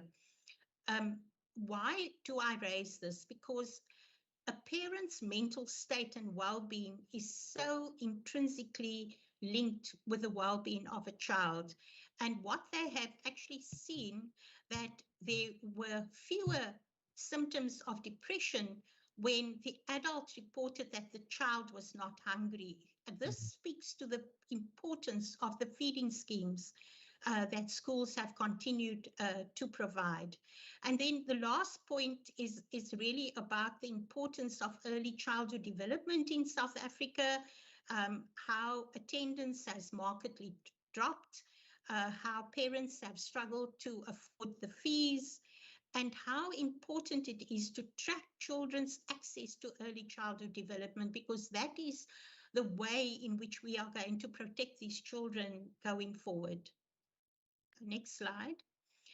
I thought you might be interested to hear some local feedback from my colleagues. And what I did was I contacted a number of colleagues and asked them if they could give me some of their impressions of assessing and managing children and adolescents during this period. And so just to give you a snapshot from a clinical psychologist working in a setting like mine, he reported how stressed and distressed the parents are, how referrals have changed with a lot of anxiety and depression, even more so than usual, with, in his words, a huge increase of referrals of girls with suicidal behavior. And of course, his concern about when we are going to exceed our capacity to meet the needs. The information from the educational psychologist from the Department of Education was extremely heartening in the efforts that they have gone to manage things, but similar reports and including a lot of distress on behalf of the teachers, who many of whom have accessed the Employee Health and Wellness Program. Feedback from child and adolescents, both in the public and private sector, again, highlighting the issue of suicidal behavior, highlighting the need for a focus on the vulnerable population, specifically those with intellectual disability and autism, and again, concerns about how to deliver services when we've had to pull back face-to-face engagements. There were also some other, just to mention before I go on, from colleagues right up to last night were still sending me feedback, concerns about the impact of increased sexual assaults, trauma and post-traumatic stress disorder, and even an increase in eating disorders. You can go on. So just to reflect on service provision and to give ourselves a report card in a way in terms of that. You would not be surprised to hear that we've had to make radical shifts in the way that we function in our wards and our outpatients in order to maintain social distancing. But despite that, I think it would be important to share both the opportunities and some of the challenges that we were already facing. One of it is that dedicated mental health services for children form part of a generic service. And so we don't have the kinds of services that we can provide close to where the children live. So there's been a little bit of a difficulty with geographic distance for some of them. We've also had a massive increase, as you can well imagine, in the need for beds. And so we are very actively trying to work on that to continue to provide services. We've always had struggles with linkages between the sectors, and we see that as one of the priorities that we really have to work on. In terms of the direction that we were going in, which I regard as opportunities, we have already recognized the importance of integrating how we work, meaning that we don't work in silos and that we work across the different sectors and in collaboration with each other. For example, pediatrics and child psychiatry or child mental health are natural partners, that we need to focus on prevention and early intervention. For example, the first 1,000 days initiative, and then to focus on our high-risk group. We've had meetings and we have plans to focus on this vulnerable population, especially what we are witnessing with child and adolescent suicide. Likewise, focusing on perinatal and maternal mental health, and we have plans to improve our intersectoral collaboration. We hope to launch what we call a telepsychiatry outreach and support program to our rural platforms using technology, and hopefully we will be able to get that going so that we can reach the more geographically distant patients and families. And myself and two senior colleagues have presented a 2020 a service framework in 2020 that we hope to roll out in the near future. Thank you very much. Thank you very much, Renee. So what I'm going to do is, just in concluding, is then to building the resilience to flourish. So what you've heard, these are the challenges. And one of the questions you posed us, what is a framework for policymakers to take note of? Now, there is an international body of work. This comes from something called a nurturing care framework. Also comes out of a Lancet Commission, where people have looked across the world and experts across the world to say, how do you invest in the future by investing in children from the age of 0 to 18? And this nurturing care framework has got 5 elements to it. So I'll start with health. These are strategies to meet the basic needs, health needs of youth, and building on the health resilience to flourish. Then I go to food security, because you know that that's the one where we've also now indicated is a big link between that. And that's strategies to strengthen the sustainable access and production of affordable food. Then we go to responsive social support. This is strategies to build social cohesions through cultural and sports initiatives, and supported self-care strategies to build resilience. That is really the social networks that youth and children require. And then probably the 2 very important ones for children and for youth. That is safety and security in our context, very, very important. And this is where violence prevention features very, very strongly. All the evidence points to this. And that's strategies to build safe, stable, and nurturing relationships between the youth and those that matter to them most. We can't stress this enough.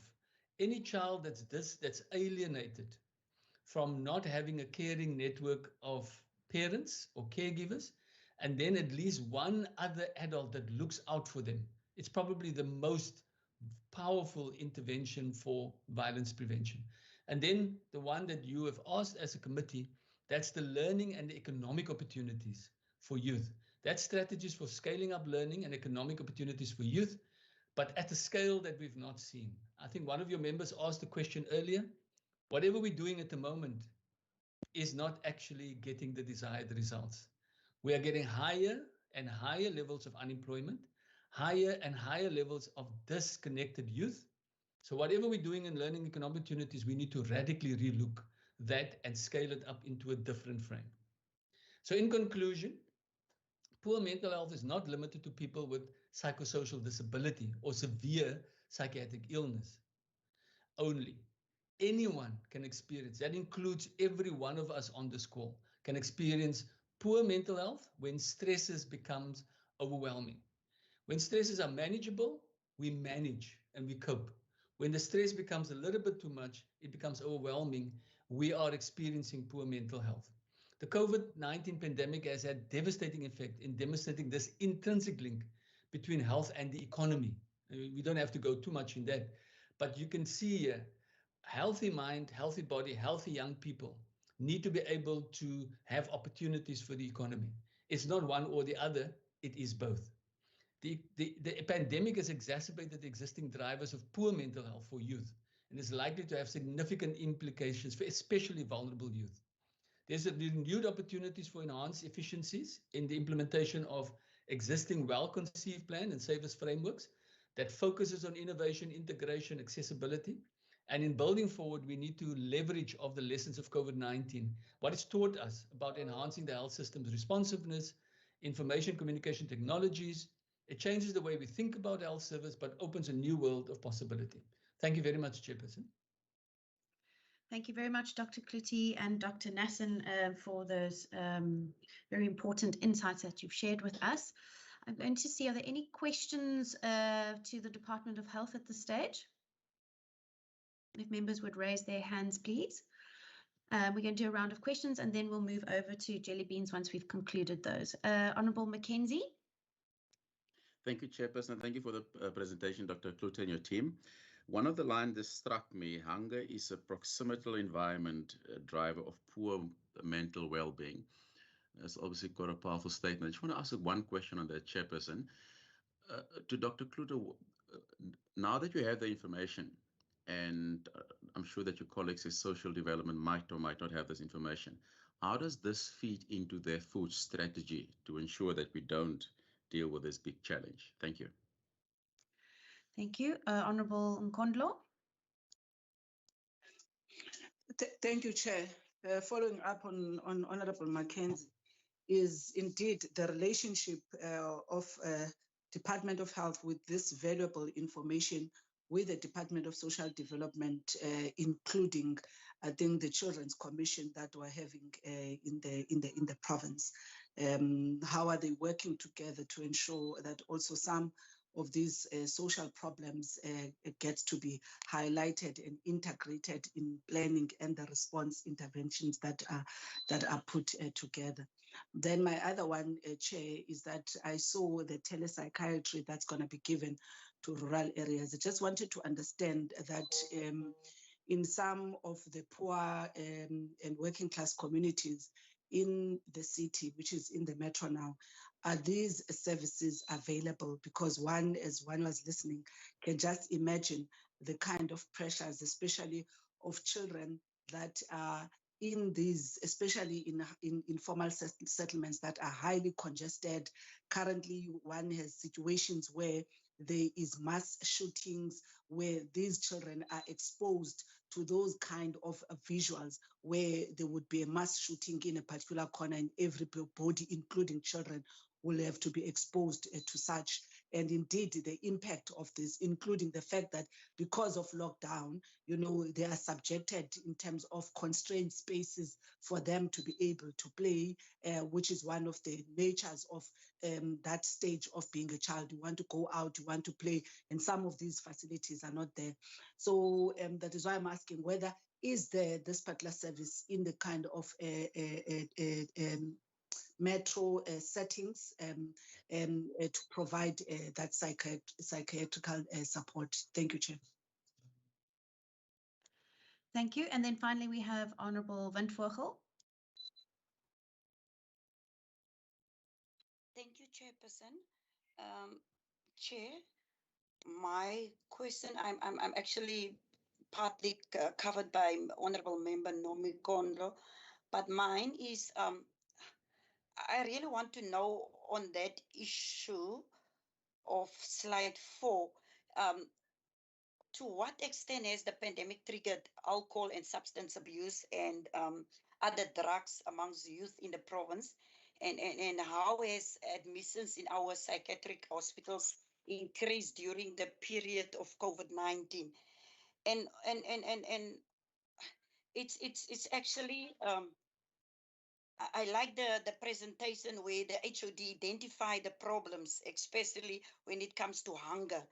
But what I want to know, we identify the problems, So what are we going to do? How are we going to deal with these problems? Of what is in place to solve these problems, especially if it comes to hunger? I think Honorable Nomi Kondlo put it so nice together, where the different departments need to play a role. Yeah, I think I will stop there. Thank you, Chair. Thank you. And then the final question to the Department of Health will come from Honourable van der Westhuizen. Yes, thank you, Chair. And I'm grateful that a number of colleagues referred also to the psychological effect of hunger. And I'm just wondering to what extent this may have contributed, this public psyche, if I can call it like that, to the unrest that we've seen over the last week, because obviously these figures are not limited only to the Western Cape, but I can just imagine that in many other areas with even bigger populations or population gatherings or density, that this may have contributed to what we've experienced. Perhaps somebody would like to comment on that from an expert point of view. Thank you very much. Dr. Klutty, Dr. Nassan, over to you. Thank you. Thank you very much, Chairperson, and thank you for these questions. I will just quickly go through it and then ask Dr. Nassan just to add. Member McKenzie, absolutely. The information from this NITS-CRAM study has been made available to the full PTM. It's available, PTM, that means all the heads of department in this province. We have discussed it. We have a follow-up discussion next Monday. And the understanding of us as HODs across departments, we collectively have to respond to this. So therefore, us together with DSD, with DCAS, with everybody, community safety, we collectively have to respond to this. So the key issue here, which is the imp and the link between hunger and mental health, has to be taken into consideration of how we deal with the issue of access to food. I think the point that Member Nkondlo makes, very important. As I say, Member Nkondlo, we have to do this with DSD, but not only DSD, with culture and sport, with education, with community safety, with all the other aspects, and economic development and tourism, as you had here this morning, and with agriculture. All of us have to work together, and we have to take these findings of this NITS-CRAM study very, very seriously as part of our key drive for our recovery plan. I think the point you make about the Children's Commissioner, we work very closely with the Children's Commissioner. There's a very good relationship between her and my office and everything that happens in our department, but also between her and that's my engagement with her, is that it should be her with all of us together as part of an intersectoral frame. We are really looking at her to make the case for us to be intersectorally managing and responding to the needs and the well-being of children in this province. I think the issue of the telepsychiatry, I will leave to Dr. Nassan, but just to make the point, Member Nkondlo, psychiatry is the very, very, very tip of the very, very severe, long iceberg. Psychiatry is when you deal with psychiatric conditions. And you can imagine with Dr. Nassan and child psychiatry is a very scarce resource. What we need is we need mental health services underneath the tip of the iceberg. And it's really the bottom of that. A big thing that we're saying is we need to work with NPOs, and you're going to have a presentation from Jelly Beans. But in each geographic areas, we have to pool all the resources, government and non-government, NGOs, to look at all the coping mechanisms in local context. So I believe that the taxi killings, taxi violence of this last week has been devastating for young people on the Cape Flats. And we need to look at all the resources to come in each of the geographic areas. On top of the traumatized issue, this violence is just has had it's just immense, the impact it's had. And some of the things I saw has just been absolutely traumatic for young people as passengers, young women, young children as passengers over the last week. And the impact on them is going to be devastating. But we need to draw all the resources in to respond in relation to that. Then just on Member Windvogel's issue, alcohol and substance abuse, like we've said, mental health from a coping perspective has been stretched by COVID. Therefore, when you do that, the proximal things are the hunger and all of those. The secondary things, which is attempt to suicide, you already heard from Dr. Nassan, that the child psychologist, the psychiatrist saying there's more suicide, and especially young girls, that's coming into the services. But the other secondary thing, you're right, is that people have turned to substance use and overuse. And we've seen in places like Khayelitsha Hospital, in Mitchell's Plain, now that pre-existed COVID, but now in COVID, we hear hospitals getting full of COVID, but Khayelitsha Hospital, Mitchell's Plain Hospital is getting full because of mental health conditions of increased substance use and people with COVID and mental health coexisting in especially Mitchell's Plain and in Khayelitsha. Then the issue is, you ask, what do we do? Well, the framework is what we do. That is in best in practice international evidence, is you cannot do one bits and piece. You must do all of those together. That's why this nurturing care framework with all 5 elements is there. And it's not just for the government, it's for whole of society to take hands to do all 5 of those things. Look after nutrition, look after violence and substance use, look after the issue of nurturing and caring for the children, look after the issue of relationships, look after the issue of their basic health, look after the issue of the learning and the economic opportunities. It has to be all of that, because children and families are holistic, and that should be our interventions that we frame. And then, Member van der Westhuizen, it's no doubt in my mind that mental health challenges or mental health conditions, as exacerbated by COVID, must have played a significant role in the helplessness and the hopelessness that the people in this country find themselves. And no doubt in my mind that when we had the situations and the scenes we've seen in KZN and Gauteng, a lot of that hopelessness and helplessness comes from a place of not being able to cope with overwhelming circumstances of poverty and deprivation. Thank you very much. Renee, over to you. Yes, just maybe I can flesh out a little bit on the question that Honourable Nkondlo asked. So in terms of what we've got, Honourable Nkondlo, we've got a referral pathway which is very clear in terms of where a child accesses mental health care initially on the pathway eventually to a unit such as the one where I'm located.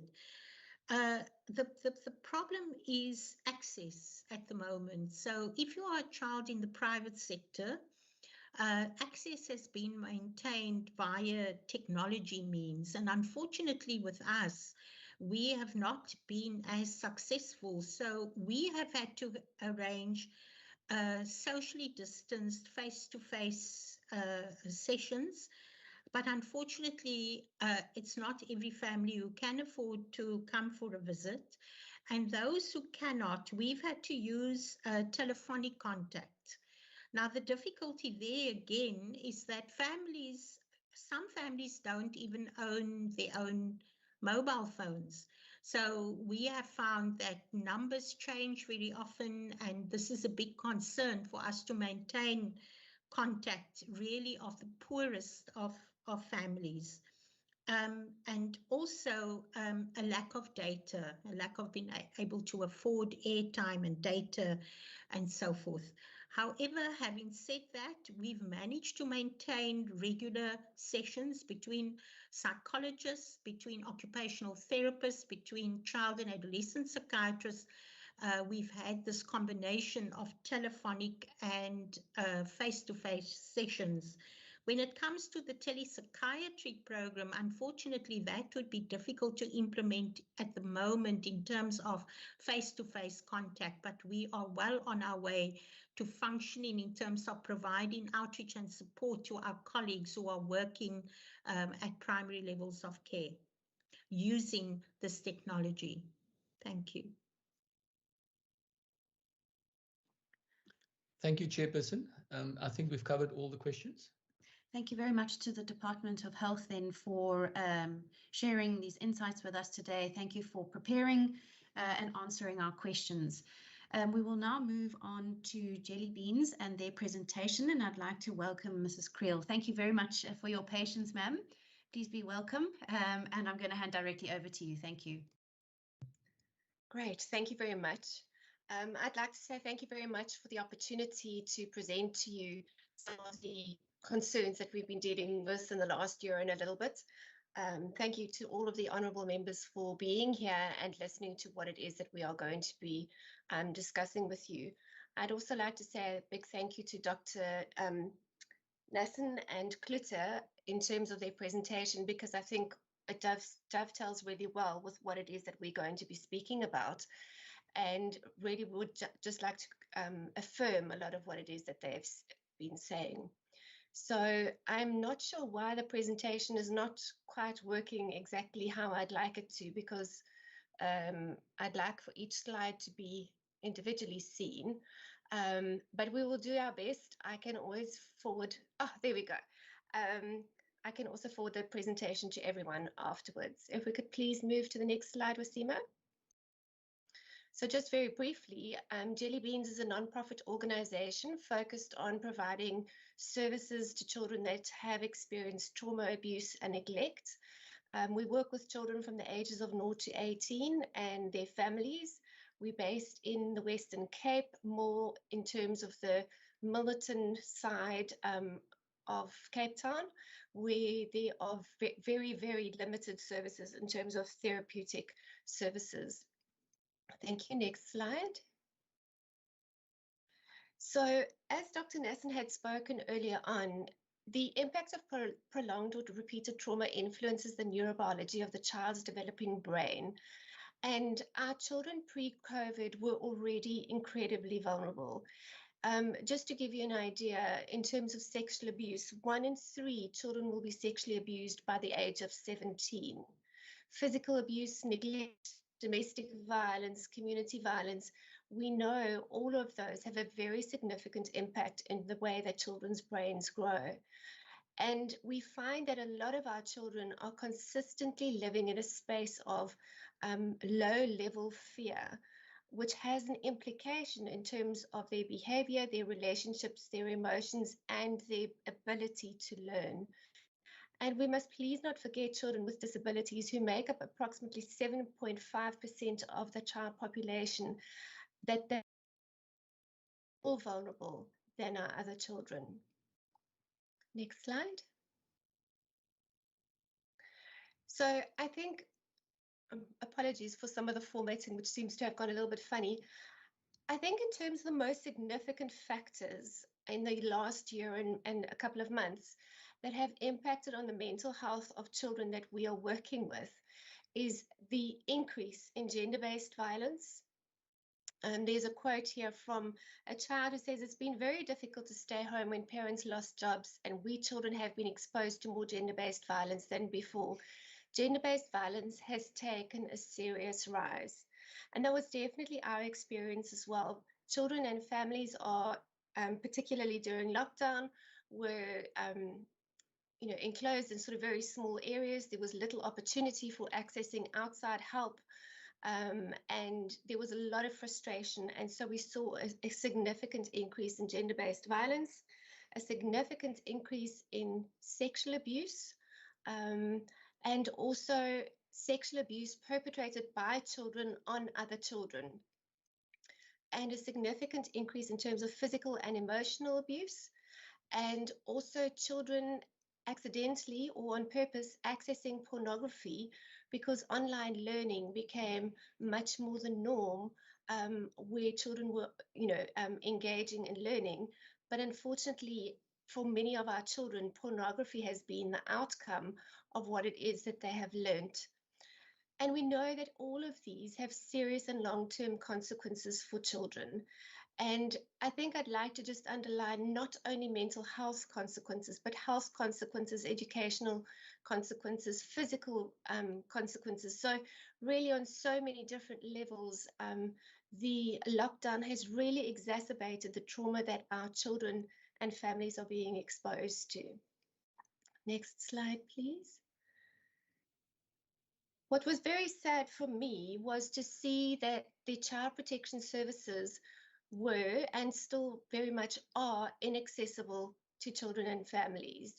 We had multiple challenges, particularly during the first phases of the hard lockdown and sort of the opening up afterwards, where we had services who literally, child protection services who closed their doors and were inaccessible during lockdown, which meant that other organizations, very often the NPOs, were left at picking up the slack in terms of what wasn't being provided. We continue to have child protection officials working, and I particularly put that in inverted commas, from home. I beg the question as to how can an essential service be provided from your home when you do not have data, when I do not have your contact number, I'm not being responded to in terms of emails, etc. And I think really that we were of the fortunate ones because we do have cell phone numbers for some of the supervisors, so we could access some of the services. But what about the general public who doesn't have that kind of access? Emergency child protection matters were not dealt with appropriately and timelessly. And I cannot stress enough how sad this is in terms of protecting our children. Children disclose abuse to us, and it is, the next step in terms of ensuring that they are cared for and protected in safe environments. But we were not able to secure that for many children because the statutory services had closed their doors or are working from home. Next slide, please. One of the things that was really interesting in terms of a presentation or a research study that Childline put together was the significant concern that children had around the use of alcohol. In terms of the worries that they had, alcohol was one of the things that they spoke about quite a lot. Some of the quotes from children in particular, in my area, children have started drinking. Substance abuse, where children are sent to buy alcohol or use alcohol. Children at my school start drinking early. So we know that children are now experimenting more with the substances. And we also know that in terms of alcohol, it impacts on the violence and care of children. So people will no longer be safe. When they go out to consume alcohol, the children are left alone. Everyone is angry and frustrated. Parents can take out their anger on their children. Alcohol has a great influence on behavior. And there were some appeals from children to Mr. Ramaphosa to ask him to please not open up alcohol stores again, because they really could see the devastating effect of alcohol abuse and use or misuse. Next slide, please.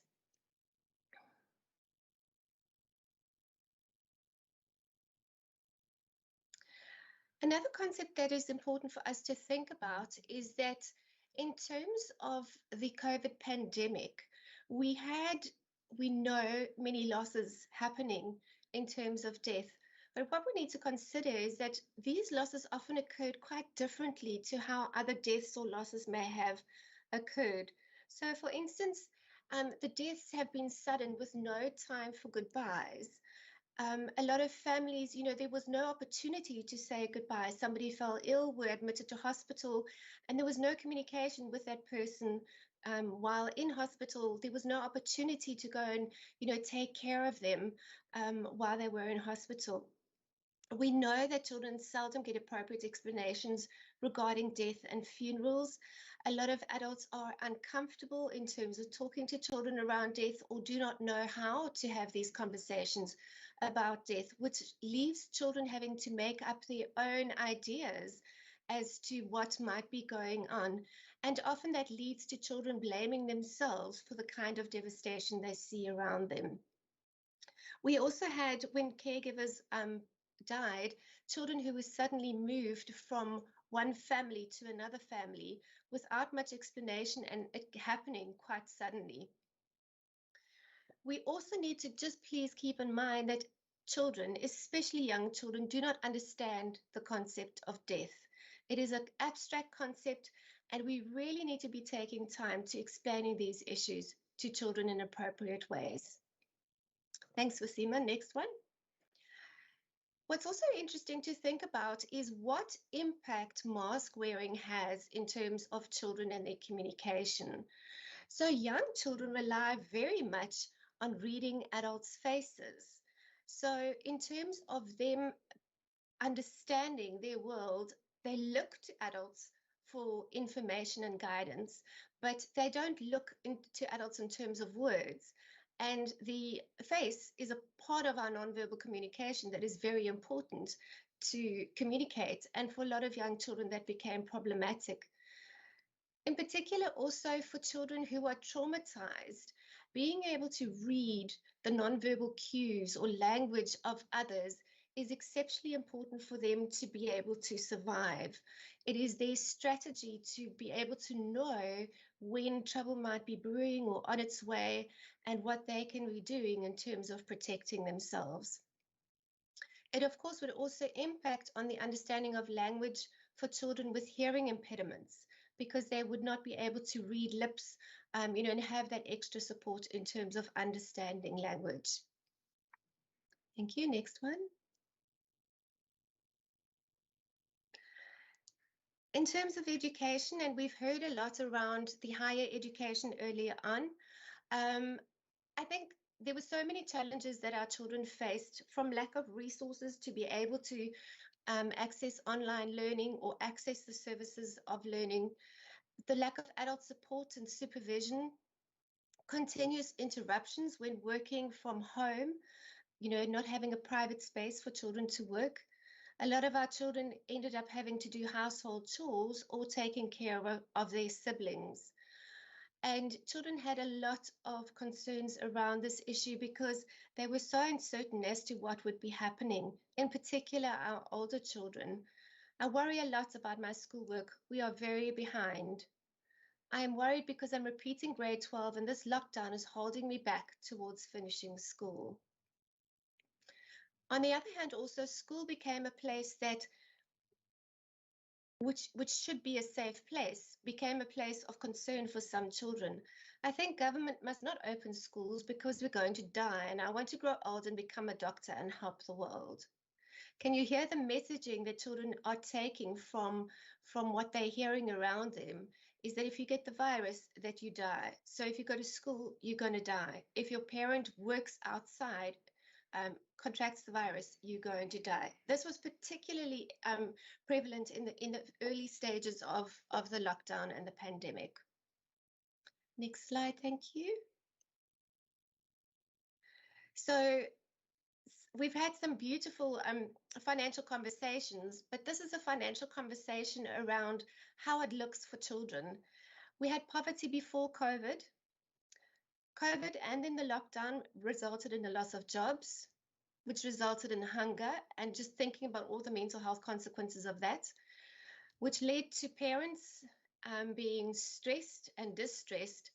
And all of these very often lead to children being in situations where they are the victims of violence and abuse and neglect. It equals trouble for children. Next slide.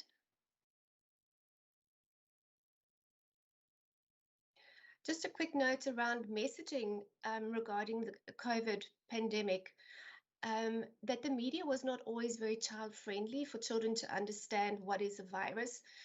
For instance, it would talk about the virus would jump from one person to another person. Now, if you think about a little 4-year-old brain, what are they thinking? There's literally this thing that jumps from one person to another, and then you will die, because that was very much what many of our children were thinking. And there was an overexposure for a lot of children, on social media, print media, radio, everywhere.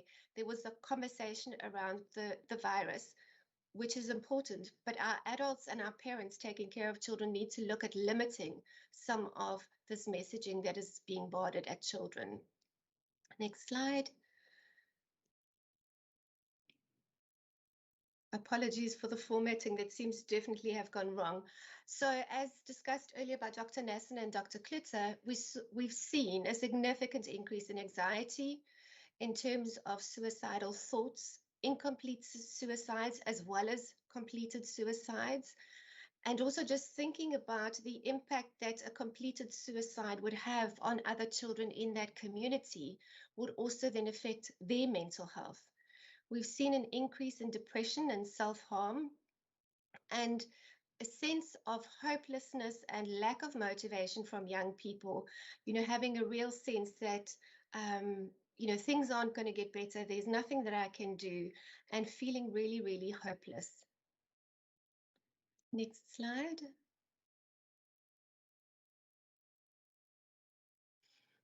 I have included what we've put together from the African Regional Child Trauma Conference, which we hosted in October last year, a basic disaster or emergency action plan that we believe is critical in terms of looking at childcare and protection issues.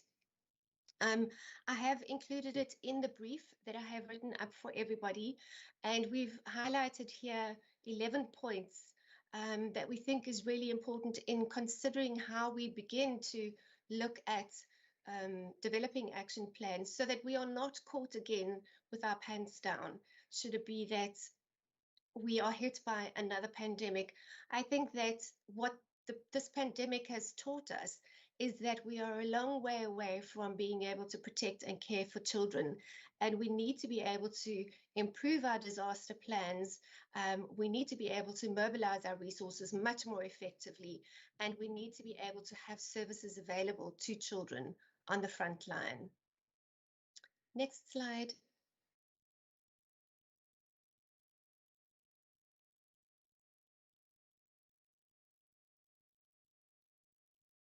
I seem to have.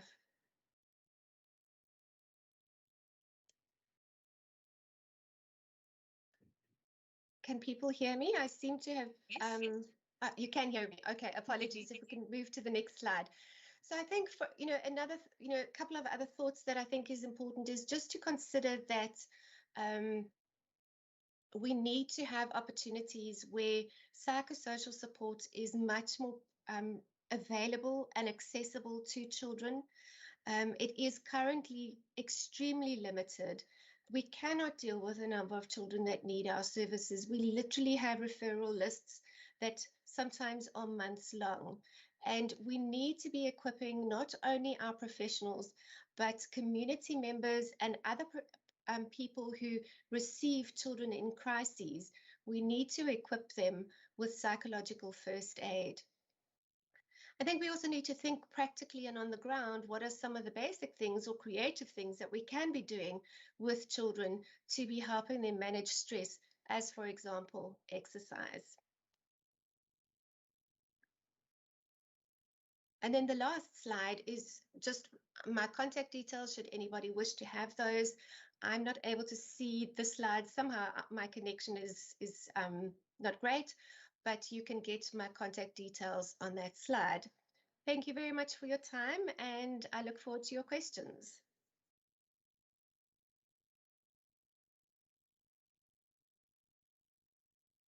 Thank you very much, Mrs. Creel, for that extensive presentation and sharing with us the reality that exists.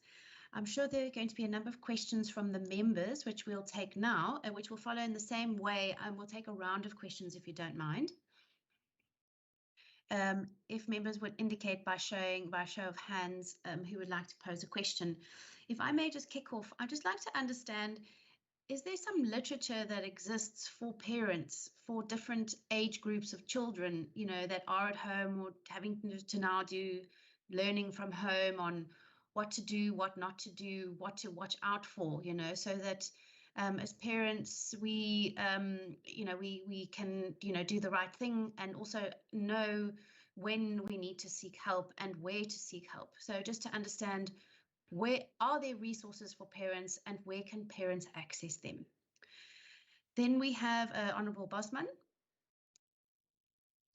Thank you very much, Chairperson, and it's very nice to see you again, Ms. Creel. You're a good friend of the Standing Committee on Social Development. Ms. Creel, my question would be just in terms of how do we go about increasing the participation of children, and specifically looking at the way that Parliament operates. We've just had the National Assembly kick off the process with engagement around the Children's Amendment Act. But how do we go about involving children in the messaging of government? And how do we also go about better understanding how to include children in the decision-making process? And maybe you can share some of the tools that you've used to engage children. Thank you, Chair. Thank you, Honourable Bosman. Next, we have Honourable Nkondlo. Thank you, Chair, and thank you for the presentation. My first one, I just want to understand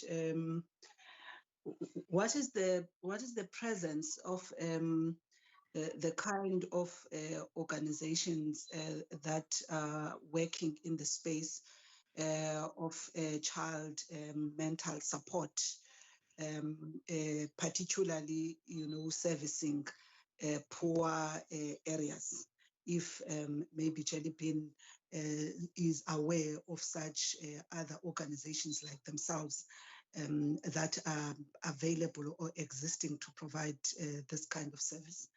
The second one, Chair, is that one is interested to consider, once read about the concept of adultification, and one of it being one of the drivers being poverty. And what is the extent in terms of the experience of Jelly Bean of that evidence, if they do have, where children, especially even now during COVID, actually over this weekend, I was in a funeral in Beaufort West of a mother who left his sons, who I think they're already, one is in matric and one I think is doing grade 10. I mean, two boys, I mean, they were, in pain. They were crying the whole time to think that they were staying with their mother and now they do not have a mother. They don't know what's going to happen to them. And one was starting to look at this situation and the pressure it places on children at this point, which is the pandemic. So I just want to understand the extent of this particular challenge, especially in poor household, especially those that are led by a single parent. And my last one, Chair, I'm hoping I'm not taking too much time. My last one, I was interested on the issue, I think in the slide that speaks about sexual abuse, child-on-child sexual abuse, which I think has got a direct link to the pornography, because one of the things with access to technology is the fact that children are so much exposed, to information on the net, and at times that information is not necessarily rated, or parents do not know how to work on that. And that's why I think the question by the Chair is important on the support to parents, but also to ask, is Jelly Bean and other organizations working with the likes of Films and Publications Board, which I've seen some couple of years doing a lot of work on anti-child pornography to teach children in schools, and some parents on how, what systems a parent can use, whether on their television sets or phones, to sort of activate your parental control. So I'm asking whether there are those type of interventions and working with such organizations, because I see a lot of, some kind of porn related or some kind of nudity material, especially on televisions, in particular during family time. And if you are a parent that is not aware, sitting with your child watching movies or soapies, during family time, and you get children very much exposed to kissing, touching between adults. So I think that is one area that I'm interested, if there's any work that is being done by Jelly Bean and some other organization in that regard. Thank you very much. Thank you, Honourable Nkondlo. Thank you, members, for your questions. I'll now hand over to Ms. Creel from Jelly Beans. Thank you. Thank you very much. So the first question in terms of available literature to assist parents in terms of how to help children cope, where to seek for help, when to seek help. I think there is a lot of literature that is available, particularly online, and I think particularly that came out as a result of COVID. But it is online, it is available online, which means that the majority of our people don't have access to that. So it's definitely there, but it's not available to everyone. And the sad thing for me is that, a resource would always say, if you're concerned about your child, seek help. The difficulty is, where do you seek help when services have closed their doors or are continuously working on shift?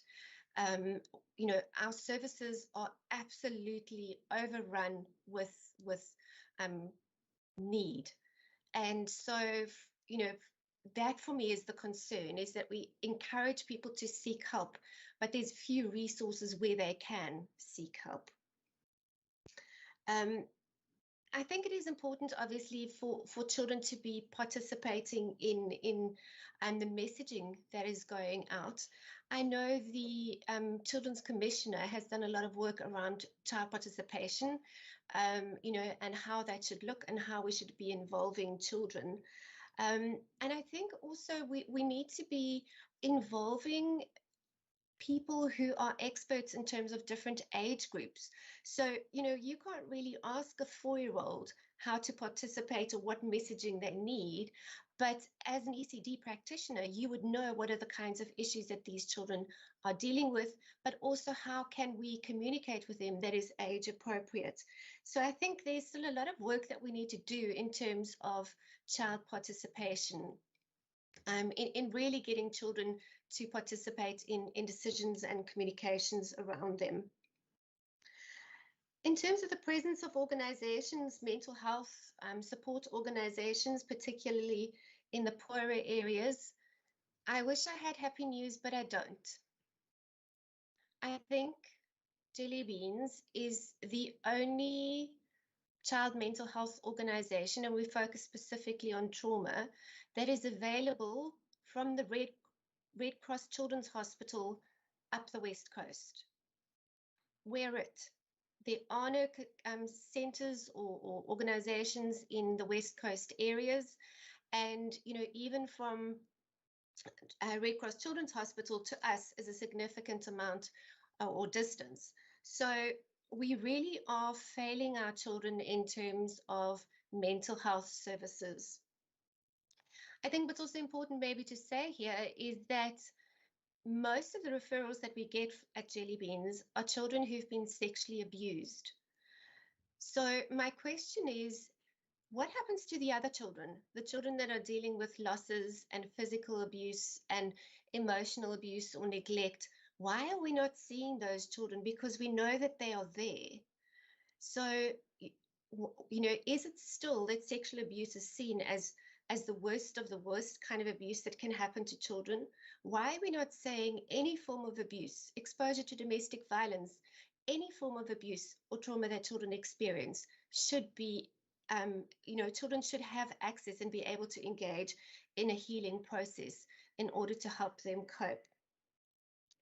We do see, unfortunately, a lot of parentification of children in our particularly poorer communities. And I think that was so pre-COVID. I think it has been exacerbated during COVID, of course, you know, with the loss of adult loved ones. And I think that there has collectively been a guarding of our hearts, in that there are many people who are passing away or who are exceptionally ill. And so when we hear of somebody who has passed away, maybe in the past there would have been a bigger sensitive response to that family, to that child. But because we are dealing with multiple deaths and multiple traumas, I think that we are also starting to be a little bit desensitized to the realities of what it means to lose a parent. And you're a matric, and you know, you have your whole life ahead of you, but now what does it mean? So we also know that what it means for a lot of children is that they are moved from one place to another, you know, at the drop of a hat, not explained to them what is going on. And we see a lot of children taking care of other children. We have children in the Dunoon community, a 13-year-old girl who's looking after 3 younger siblings. She's not attending school. She's looking after 3 younger siblings, one of whom is a baby. In terms of the sexual abuse and inappropriate sexual behaviors or child-on-child sexual abuse that we see, it has been a significant increase in the last several years, but particularly now with COVID. And I would like to stress that although pornography is one big contributing factor, it is not the only contributing factor. If you look at the abuse of children themselves, when children have attachment problems or bonding problems with their caregiver, where there is not appropriate care, where there is neglect, all of those are drivers in terms of how it is that sexual abuse and child-on-child abuse happens. For a lot of our children also, it is about having some kind of human contact. Many of our children are not touched, are not loved, are not cared for in a physical way. And so what sometimes may start out as reaching out to other children for affection sometimes then becomes something that's sexual, although that was not the place where it started. And with regards to the SOAPs, well, you know, I think the onus is on us as grown-ups to start talking to children around sexuality. We can't pretend it's not there. And when it is that, I don't even know which SOAPs are on the go, but, you know, male A and male B or female B are kissing, you know, they're lying in bed, it's clear that they have no clothes on, although they're covered with sheets. You know, what we tend to do is we close children's eyes, or we say, just look away. Well, that's on us. It is the reality in which we live. It is a good thing for children to be seeing adults being affectionate. So there's nothing wrong with that. But I think that we need to be careful that we don't sexualize everything. Affection is not sexual. So children need to see parents being affectionate with one another. But when it is that there's something that's happening that is more sexualized, we as the grown-ups in that child's life need to take responsibility for talking to children about what's going on. Thank you. I think I have answered the question so far. Thank you very much. We have actually gone over time, but I mean, this is such important. This is such an important topic. I think, you know, we really do want to be able to have, you know, proper discussions about it. So I'm going to take a final round from members. Are there any final questions then for Mrs. Creel? It doesn't seem so. Right, thank you very much, Mrs. Creel. We're very grateful to you and your organization for all the work that you do for children and adolescents in the province. And thank you for sharing these very important insights with us. You've certainly given us a lot to think about. And we will, as a committee, look at recommendations going forward. So thank you again for the presentation and for your time. I'd also like to thank you for the document that you sent through to us, expanding on the action plan that you're proposing, that all members have received. With that, I may just say that I hope that every one of us will be brave enough to put on our superhero capes so that we can really be superheroes in the lives of children. Thank you. Fully supported. What a wonderful parting message. Thank you very much. Let's be those superheroes. Members, then we then come to the end of the meeting today. Thank you very much for your participation today. The committee admin will be dealt with on Friday when we meet with the Department of Health again, and we look at the indicators of the pandemic and the vaccination program. I think let's also park the recommendations from today's meeting to Friday, where we will have more time. However, if there are any recommendations or questions that you'd like to send through in the interim, please feel free to do so by writing to the procedural officers with your questions and or recommendations, and then we will add that to the list for Friday.